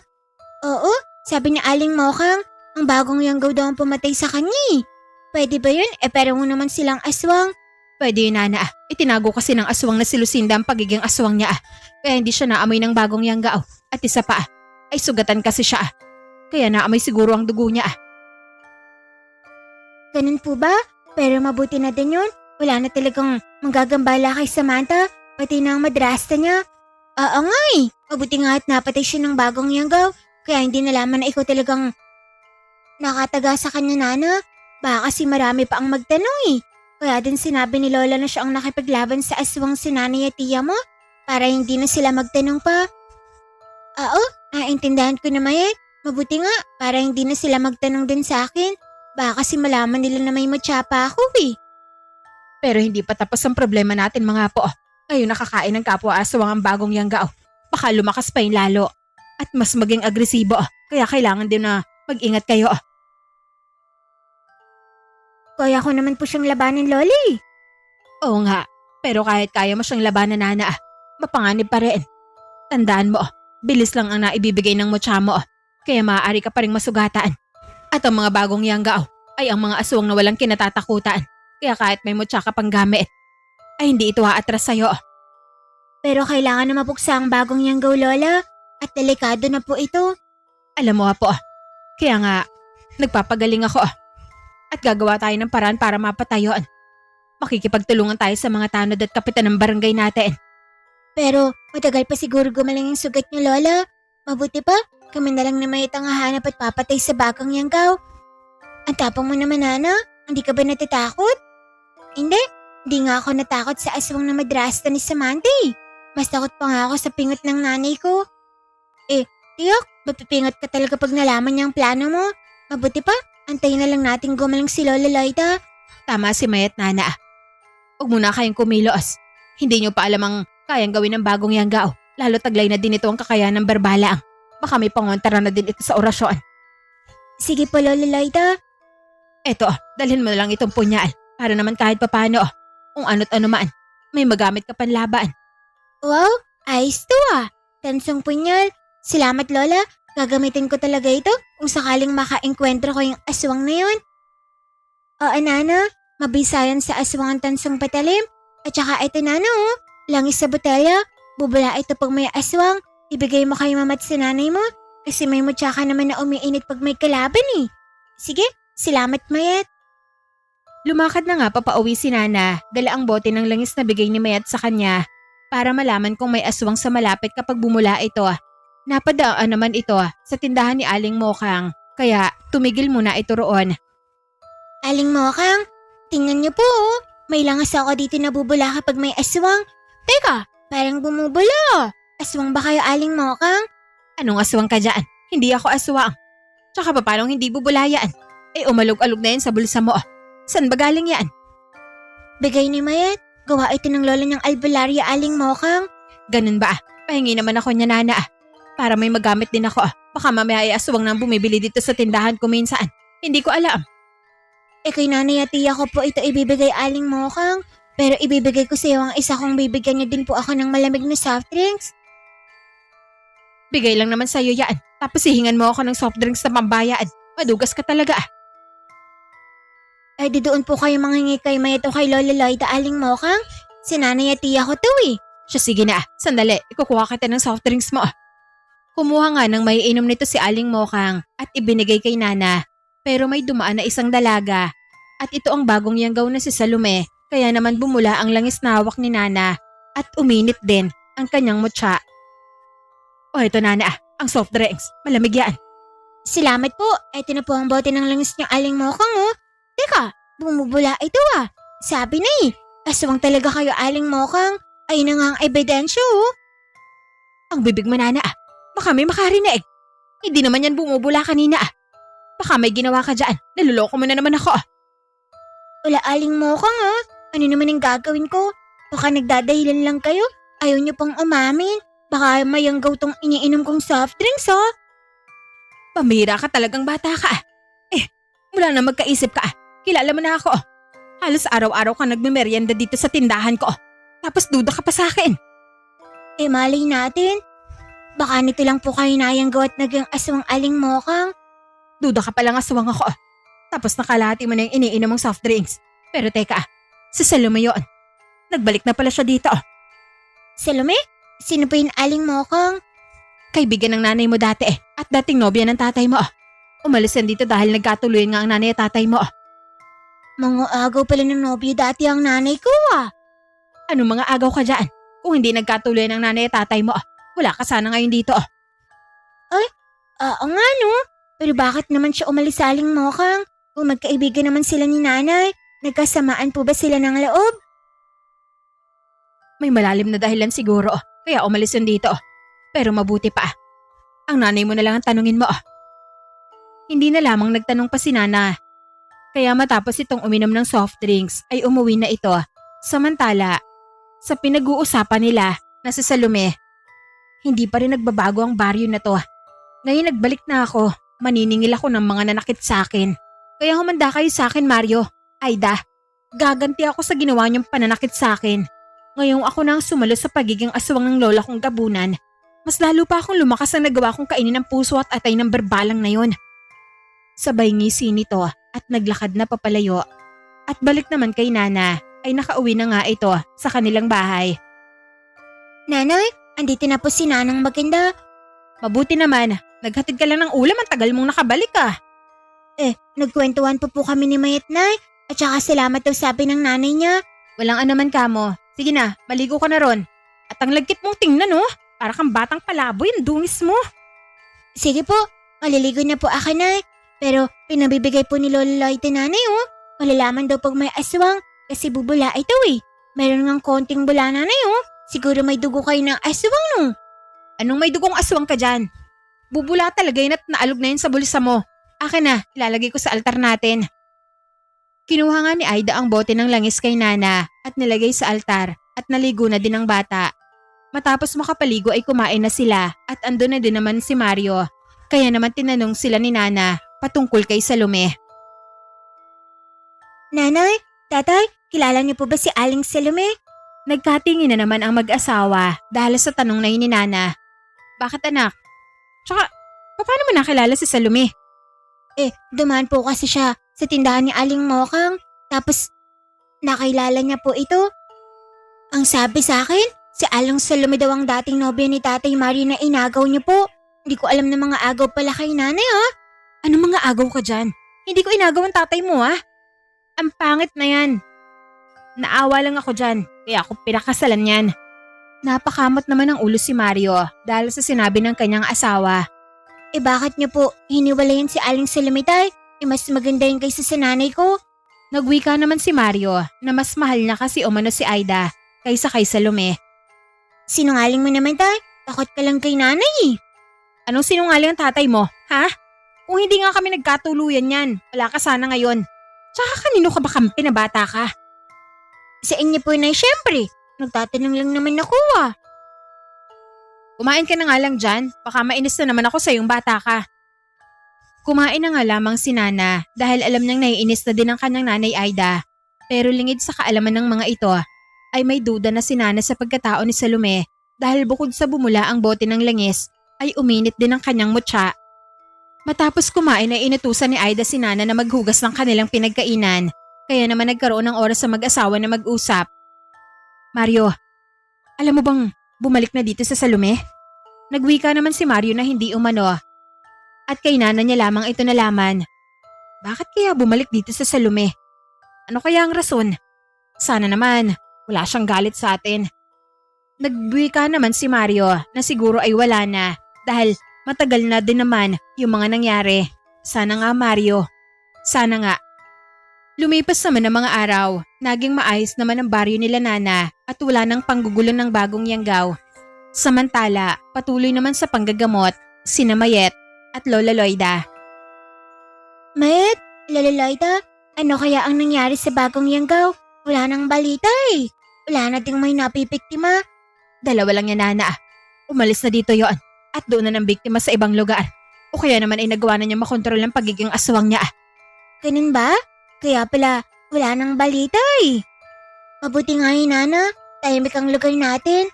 Ang sabagay, sige, uuwi na ako ah. Umuwi na nga si Nana galing kina Mayet at habang papauwi ito ay nakita niyang kanyang tatay Mario nakausap si Salome at masaya pa sila na nag-uusap kaya lumapit ito.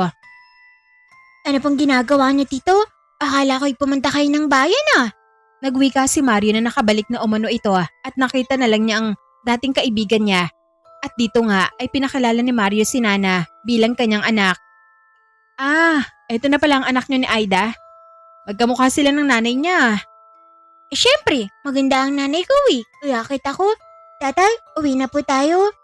Ayaw pa sanang umuwi ni Mario at nag-uusap pa sila ni Salome. Pero hinila na ito ni Nana dahil may masama itong kutob sa babae. Sige na Mario, pinapauwi ka na ng anak mo. Baka mamaya isumbong ka pa niyan kay Aida. Lagot ka. Napakamot naman ng ulo si Mario at ngumiti na lamang. Sabay paalam nila sa babae at lumakad na sila papalayo. Yun na palang anak ni Aida. Humanda kayong magpapamilya sa akin. Sa bahay ay nakauwi na nga ang mag-ama. Nanay, si Tatay Mario po, kausap ang kabit niya kanina. Nahuli ko. Biglang napakamot ng ulo si Mario dahil sa sinabi ng anak niyang makulit. Anong kabit? Anong sinasabi ng anak mo Mario? Nagwika si Mario na wala o mano. Nakausap niya si Salome at hindi na daw siya galit sa kanila. Kinamusta pa nga o mano nito si Aida. Ah, talaga lang tatay ha? Parang wala naman akong narinig na ganun eh. Ayusin mo Mario ha? Pag nalaman ko talaga na nagsisinungaling ka sa akin. Humanda ka. Nagwika naman si Mario na wala naman umano siyang inililihim sa kanyang asawa at nagsasabi lamang ito ng katotohanan. Sabay akbay niya kay Aida at palihim na dumukot ng pera sa kanyang bulsa at iniabot ito kay Nana para tumahimik na ito. Tama po si tatay, Nay. Kayo lang po ang mahal niyan. Nakita ko nga si Alang Salome ang pangit eh. Kaya hindi na ako nagtataka kung bakit kayo ang nagustuhan noon ni tatay. At talaga lang ha? At biglang kakampi mo na kagad ang tatay mo ha? Hindi, Nay. Nasasabi lang naman ako ng totoo. Diyan na nga kayo, taalis muna ako. Lumakad na nga muna papalayo si Nana sa kanyang nanay at tatay dahil nakakubra na ito ng pera at dumiretso ito sa palengke at bumili ito ng mga prutas at agad na tinungo ang kanilang paaralan. Bagamat walang pasok ay bukas naman ito dahil andun ang kanyang tiya Lisa kaya nakapasok ito nang sabihin niya sa gwardya na pupunta lamang ito sa kanyang tiya. Pero ang totoo ay tumungo si Nana sa malaking puno ng balete para mag-alay at magpasalamat sa nilalang sa pagbigay sa kanya ng mutya. Sinabihan kasi ito ni Mayet na dapat may alay din doon si Nana kagaya ng ginawa niya bilang pasasalamat. Kaya naman ilinlapag ni Nana ang mga biniling prutas sa may ibaba ng puno at nagpasalamat. Maraming salamat po sa pagbibigay sa akin ng mutya. Dahil po dito, nagagawa kong makapaglaban sa mga kampo ng dilim at nagagawang makapanggamit ni Mayet. Tanggapin mo sana ang alay kong mga prutas kaibigan. At dito ay biglang may lumitaw sa harapan ni Nana at hindi na ito nakakatakot na nilalang kagaya nung una, kundi isa na itong magandang babae. Salamat sa biyaya, Nana. Masaya akong nagagamit mo ang mutya mo na ipinagkaloob ko sa'yo. Wow, tama nga si Lola Loida. Isa nga po kayong diwata. Ang ganda niyo po. Salamat po sa mutya ha. Gamitin mo ang mutya para protektahan ng pamilya mo, Nana. Dahil may panganib na paparating. Kaya mag-iingat kayo ha. Panganib po? Oo, Nana. Malalagay sa alanganin ng buhay ng nanay at tatay mo. Kaya protektahan mo sila. Magtulungan kayo ni Mayet. Ah sige, kung sino man ang may banta sa nanay at tatay ko, umanda talaga siya sa akin. Samantala, lingid sa kaalaman ni Nana ay sumunod pala sa bahay nila sa Salome habang wala siya at nagulat pa ang mga magulang nito. Kamusta, Aida? Salome? Anong ginagawa mo dito? Ganyan bang pagbati sa dati mong kaibigan, ha, Aida? At dito ay niyakap ito ni Aida. Mabuti naman at bumalik ka. Pasok ka. Mario, may bisita tayo. Pasensya na kung sumunod ako dito sa inyo, Mario, ah. Salome, nakita kasi kami ng anak nyo ni Mario. Baka kung anong isipin. At baka sabihin sa'yo, kaya sumunod na ako para magpaliwanag. Naku, wala yun. Madaldal lang talaga kasi yung anak ko na yon. Wala nga dito ngayon eh. Umalis na naman. Ganun ba? Hindi na din naman ako magtatagal. Eto, nagdala ako ng kakanin. Alam kong paborito mo yan eh. Salamat. Hindi ka na magalit sa amin, Salome? Bakit naman ako magagalit sa inyo? Oh, nasaktan ako. Pero tapos na yon. Nakalimutan ko na. Matagal na din naman yun. Salamat naman kung ganon. Manatili ka muna dito para naman makapagkwentuhan tayo. Sa susunod na lang siguro, may pupuntahan pa ako. Abala pa ako sa inaasikaso ko. Ganun ba? Siya sige, salamat ulit sa kakanin at sa pagdalaw na rin. Ngumiti lamang ito at umalis na. Sige, kainin niyo yan. Para mayanggaw din kayo at kasuklaman ng mga tao kapag naging aswang kayo. Malakas ang kapit ng yanggaw ng isang gabunan, kaya may hirapan ng sino mang tanggalin yan. Kaya tsaka kung sa susunod na linggo, kayo naman ang mananalasa bilang mga bagong yanggaw sa lugar na to. Sabay ngiti nito nang nakakaloko habang papalayo. Agad namang kinain nila Aida at Mario ang kakanin na bigay na Salome sa kanila. Kaya naman nagawa silang mayanggaw nang hindi nila nalalaman. Samantala, balik naman kay Nana sa paaralan ay nakita ito ng kanyang tiyahin. Oh, Nana, anong ginagawa mo dito? Ay di dinadalaw ka, tiya. Wala akong gagawin sa bahay. Talaga lang ah, walang pasok pero nasa paaralan ka? Ikaw nga, tiya. Wala ding pasok pero andito ka eh. Inaasikaso ko ang mga requirements ni Samantha eh. Kukunin na lang daw siya ng papa niya. Ha? Mabuti naman kung ganun, tiya. Nakakaawa naman kasi si Samantha eh. Wala nang nanay. Tapos malayo pa ang tatay. Tapos sinasaktan pa siya ng aswang ng madrasta. Mabuti nga, namatay na yun eh. Oo nga eh. Ngayon, magkakasama na sila ng papa niya. O paano? Umuwi na tayo? Umuwi na nga ang magtiya sa kanilang bahay at dito ay nagawa nilang madatnan sina Mario at Aida na parang namumutla. Ate Aida, Kuya Mario, ano nangyayari sa inyo? Bakit kayo namumutla? Hindi ko nga alam, Lisa eh. Bigla na lang sumama ang pakiramdam namin ng kuya mo. Sige, magpahinga na muna kayo. Ako na lang magluluto, ate. Nga nay, tatay, pahinga na muna kayo. Mukhang masama talaga ang pakiramdam nyo. Namumutla po kayo. Nagpahinga nga ang mag-asawang Mario at Aida, kaya ang magtiya na lamang ang nagluto. Nang maluto na ang kanilang hapunan, ay tinawag na sila ng mga ito, pero kapwa walang gana ang mag-asawa, kaya naman hinayaan na lamang muna ito ng magtiya. Ano kaya nangyari kina nanay at tatay? Kanina naman, ayos lang silang dalawa. Baka naman trangkaso ang sakit nila. Hayaan mo na, huwag ka na mag-alala, gagaling din ang mga yan. Kumain ka na. Kumain na lamang muna ang dalawa at hinayaan na lamang ang mag-asawa. Kinabukasan ay ayaw bumangon ng dalawa at lalong sumama ang kanilang pakiramdam. Kaya naman, nag-umpisa ng mag-alala si Lisa, pati na rin ang anak nilang si Nana. Magpapatawag na sana ng doktor si Lisa kinabukasan, pero nung hapon din na yon, ay nagulat sila ni Nana nang biglang lumabas ng kwarto sina Aida at Mario na masisigla at tila ba hindi man lang nagkaroon ng sakit. Nanay, tatay, ayos na po ba kayo? Oo naman, ayos na kami ng tatay mo. Bigla nga kaming lumakas ngayon eh. Mabuti naman ate. Sandali, ipaghahanda ko kayo ng pagkain ni Kuya Mario. Naghanda nga ng pagkain si Lisa pero hindi ito kinain na mag-asawa. Sa halip ay tumungo ang mga ito sa likod ng bahay at dito ay agad nilang hinuli ang isang manok na nakatali doon at bigla na lamang sinunggaban yon. Nagulat at natakot naman si Lisa nang makita yon pero si Nana ay hindi at alam niyang may mali sa mga magulang niya. Kaya naman agad niyang sinabihan ng kanyang tiya Lisa na huwag hayaang makaalis ang kanyang nanay at tatay at tatawag siya ng tulong.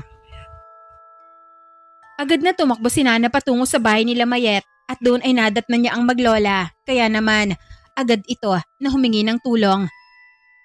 Mayet, Lola Loida, tulong po ang nanay at tatay ko kumain ng hilaw na manok. Baka nayanggaw sila, pakiusap, tulungan niyo po ako. Anong sabi mo, Nana? Nayanggaw ang nanay at tatay mo. Dali ang mga gamit ko, Mayet. Kunin mo. Puntahan natin kaagad. Kaya naman mabilis na kinuha ni Mayet ang mga gamit ng kanyang lola. Pero nagpaalam si Nana na mauuna na dahil naiwan ang kanyang tiya Lisa na walang kasama at papadilim na. Mauna na po muna akong bumalik, sumunod na lang po kayo. Kaya naman mabilis na tumakbo ang bata pabalik sa kanila. Samantala kay Lisa naman ay siya na ang tinitingnan na mag-asawa matapos na mga itong lapayin ng buhay na manok. Kuya Mario, Ate Aida, ano nangyayari sa inyo? Pero hindi nagsalita ang mag-asawa at naglalaway lamang ang mga ito na namumula pa ang mga matang nakatingin kay Lisa. Diyos ko, Kuya Mario, Ate Aida, ano bang nangyayari sa inyo? Huwag kayong lumapit sa akin. Dahan-dahang lumapit ang mag-asawa, kaya naman kaagad na pumasok ng bahay si Lisa, kaya hindi siya nagawang masunggaban ng dalawa. Pero pilit ng mga ito na binubuksan ng pinto at napasigaw si Lisa. Nang masira nila Mario at Aida ang pintuan, kaya papasok na sana ang mga ito sa bahay kung nasaan si Lisa nang may nagsalita at ito ay si Nana. Tatay, nanay, lumayo kayo kay Tia Lisa. Ako ang harapin niyo kung kaya niyo ako.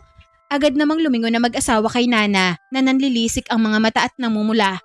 Wala sa katinuan ng mga ito na sinugod ang anak nilang si Nana. Pero bigla silang napatigil nang may inilabas si Nana. Sa kaliwang kamay nito ay may palaka na siyang kinatatakutan ng kanyang nanay Aida. At sa kabilang kamay naman nito ay manok panabong ng kanyang tatay Mario. Sige nanay, lapit at itatapong ko sa iyo tong palaka. At ikaw din tatay, sige ka, sigurin mo ako at mamamatay ang manok panabong mo na paborito. At sa hindi malamang dahilan ay bumalik sa ulirat ang mag-asawa kahit na namumula ang mga mata ng mga ito. Nana, huwag mong ilalapit sa akin ang palakang yan, masasapuyong talaga kita. Nagwika din si Mario na bitawan na umano ni Nana ang manok panabong niya at wag naman umano nitong hawakan yun sa leeg at nasasakal yun. Ano kayo ngayon? Wala pala kayo sa akin nanay tatay. At dumating na nga sina Lola Loida at Mayet at nakita nilang nayanggaw nga ang nanay at tatay ni Nana. Dahil nagising na ang pagiging aswang ng mga ito, mabuti na lamang. At hindi pa sila nakakakain ng tao. Sumunod kayo sa sasabihin ko nanay, kung ayaw mong ihagos ko sa iyo itong palaka. Tsaka ikaw din tatay, kung ayaw mong maging tinola tong manok pinapong mo. Agad namang sumunod ang mag-asawa kay Nana, kaya mabilis silang ginapos nila Mayet at Lola Loida at agad na pumasok sa loob ng bahay. Ay, mabuti naman, wala pang nangyari na kung ano. Lola Loida, ano po nangyari sa kanila? Nayanggaw po sila Ma'am Lisa.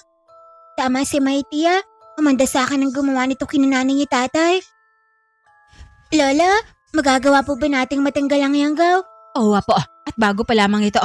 Pero may hihirapan lang tayo ng konti at mukhang gabo ng aswang na nakayanggaw sa mga magulang ni Nana. Mabilis ang pagkalat ng yanggaw sa katawan nila.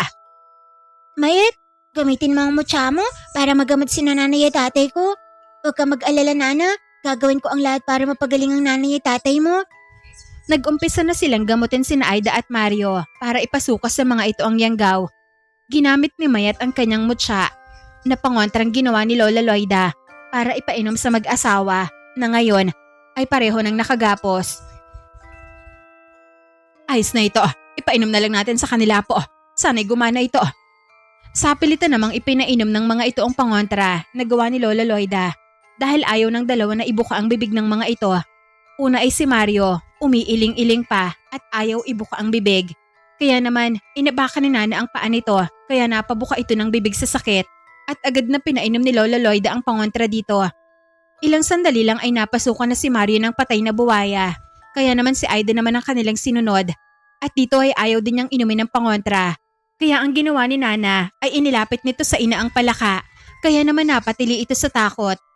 Kaya Nang bumuka na ang bibig nito ay agad ding pinainom sa kanyang pangontra at kagaya ni Mario ay patay na buwaya din ang naisukan nito. Agad naman silang pinainom ni Lisa ng tubig na may asin, alinsunod, sa utos ni Lola Loida. Ayos na nana, nagawa na nating matanggal ang yanggaw sa nanay at tatay mo kaya magiging maayos na sila. Maraming salamat po Lola Loida. Mayet, walang anuman ni Nana. Sino kaya ang yumanggaw kina Ate Aida at Kuya Mario? Si Kuya Mario? Mayayanggaw siguro at palaging nasa inuman. Pero si Ate Aida, hindi naman yun gumagala eh. Hindi man nagsasalita si Nana pero may duda na ito na si Salome ang may gawa ng pangyayanggaw sa mga magulang niya. Malalaman natin mamaya kung sino man yun. At saka kung pupuntahin dito. Akala niya ay gising na ang yanggaw na tinanim niya sa mag-asawa. Kaya alamin niya yon. Kung pupunta siya dito, umanda talaga siya sa akin. Magbabayad siya sa pangyayanggaw na kinananay at tatay ko. Dahil naisukan na ng mag-asawa ang yanggaw, ay pinakawalan na nila ang mga ito sa pagkakatali. Maya-maya ay nagkamalay na din ang mga ito at dito nga nalaman nila na ang huli nilang natatandaan na kinain ay ang bigay sa kanila ni Salome. Sinasabi ka na nga ba at masama ang kutob ko sa babae na yun? Ibig sabihin, aswang si Salome Ate Aida? Hindi ko alam. Pero dati kasi, balibalita na isang aswang ang lola niya na nakatira sa ibang lugar. Baka si Salome ang sumalo nun. Nagwika naman si Mario na totoong may lahing aswang sila Salome at yun ang rason kung bakit niya ito hiniwalayan noon. Dahil balak siyang yang gawin noon ng pamilya ni Salome. Mabuti na lang at hindi natuloy at nalaman ito ng mga magulang nila Lisa at Mario. Kaya sinugod sila at yun ang dahilan kung bakit umalis ang pamilya nila Salome sa kanilang lugar. Bakit hindi mo sinabi sa akin yun Mario? Alam mo palang may lahing aswang sa Salome? Kumain ka din ng dala niyang pagkain, kamuntikan patuloy tayong maging aswang. Nagwika si Mario na hindi naman niya alam ang kanyang ginagawa at hindi nga nito matandaan ang mga nangyari. Hay, baka napasa ilalim kayo sa kanyang hipnotismo. Mukhang gano'n na nga po at kahit ako wala talagang matandaan eh. Pinagpahinga na muna ni Nana ang kanyang nanay at tatay para makabawi ang mga ito ng lakas. Pinasama niya na din ang kanyang tiya Lisa para bantayan ng mga ito. Habang sila naman ay nag-aabang sa paparating nilang bisita. At nang lumalim na nga ang gabi ay nakarinig na sila ng huni ng ibon. Ayun ang ibon ng aswang. Maghanda na kayong dalawa. Andyan ang bisita natin. Naghanda nga sila dahil uminit na ang mutya ni Mayet, pati na rin kay Nana. At kumulong na din ang lana sa altar. At maya-maya lang ay lumitaw na nga si Salome. Sinasabi ka na nga ba at siyang nangyanggaw kay nanay at tatay? Dito lang kayo? Lalabas ako Lola at Mayet. Agad na kinuha ni Nana ang tansong punyal na bigay sa kanya ni Lola Loida at lumabas na ng bahay para hanapin si Salome. Habang naghahanda naman na maglola kung paano nila matutulungan si Nana. Ay pangit, sabi ko na aswang ko. Aba, ang anak ni Aida at Mario, kamusta ang nanay at tatay mo? Naging aswang na ba? Asa ka naman na magiging aswang sila? Magaling na sila no? Natanggal na ang yanggaw sa kanila. Anong sabi mo? Paano mo nagawa yon? Mahirap matanggal ang yanggaw ng gabunan. Bakit ka naman sasabihin sa'yo? Close ba tayo? Panghas kang bata ka? Dahan-dahan ka sa pananalita mo. At baka hindi ako makapagpigil, patayin kita agad. Di subukan mo pangit. Nakita ni Nana na nagbago ng anyo si Salome at lumaki ang katawan nito dahil isa itong gabunan.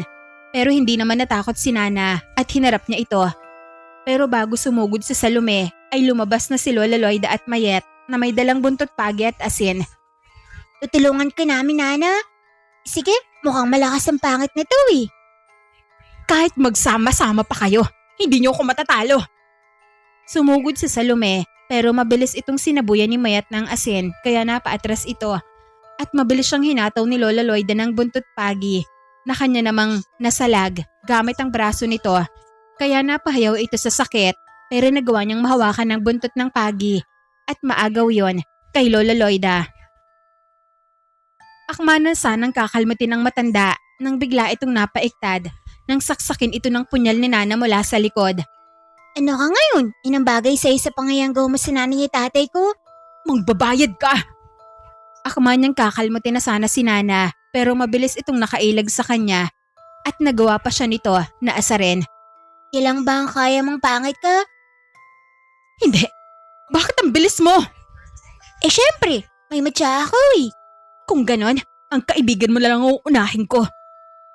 Mabilis nitong sinugod si Mayet at agad naman na pinotektahan ni Lola Loida ang apo, pero isang bigwas lang ito ng malaking baraso ng aswang na si Salome, kaya napatilapo ng matanda. Lola Laida, amanda ka sa akin na aswang ka. Sinabuyan ito ni Mayet ng asin, pero sinalag nga lang ito at tinisang tama at kaagad na dinakma si Mayet sa damit at iniangat. Mayet, Ano bata?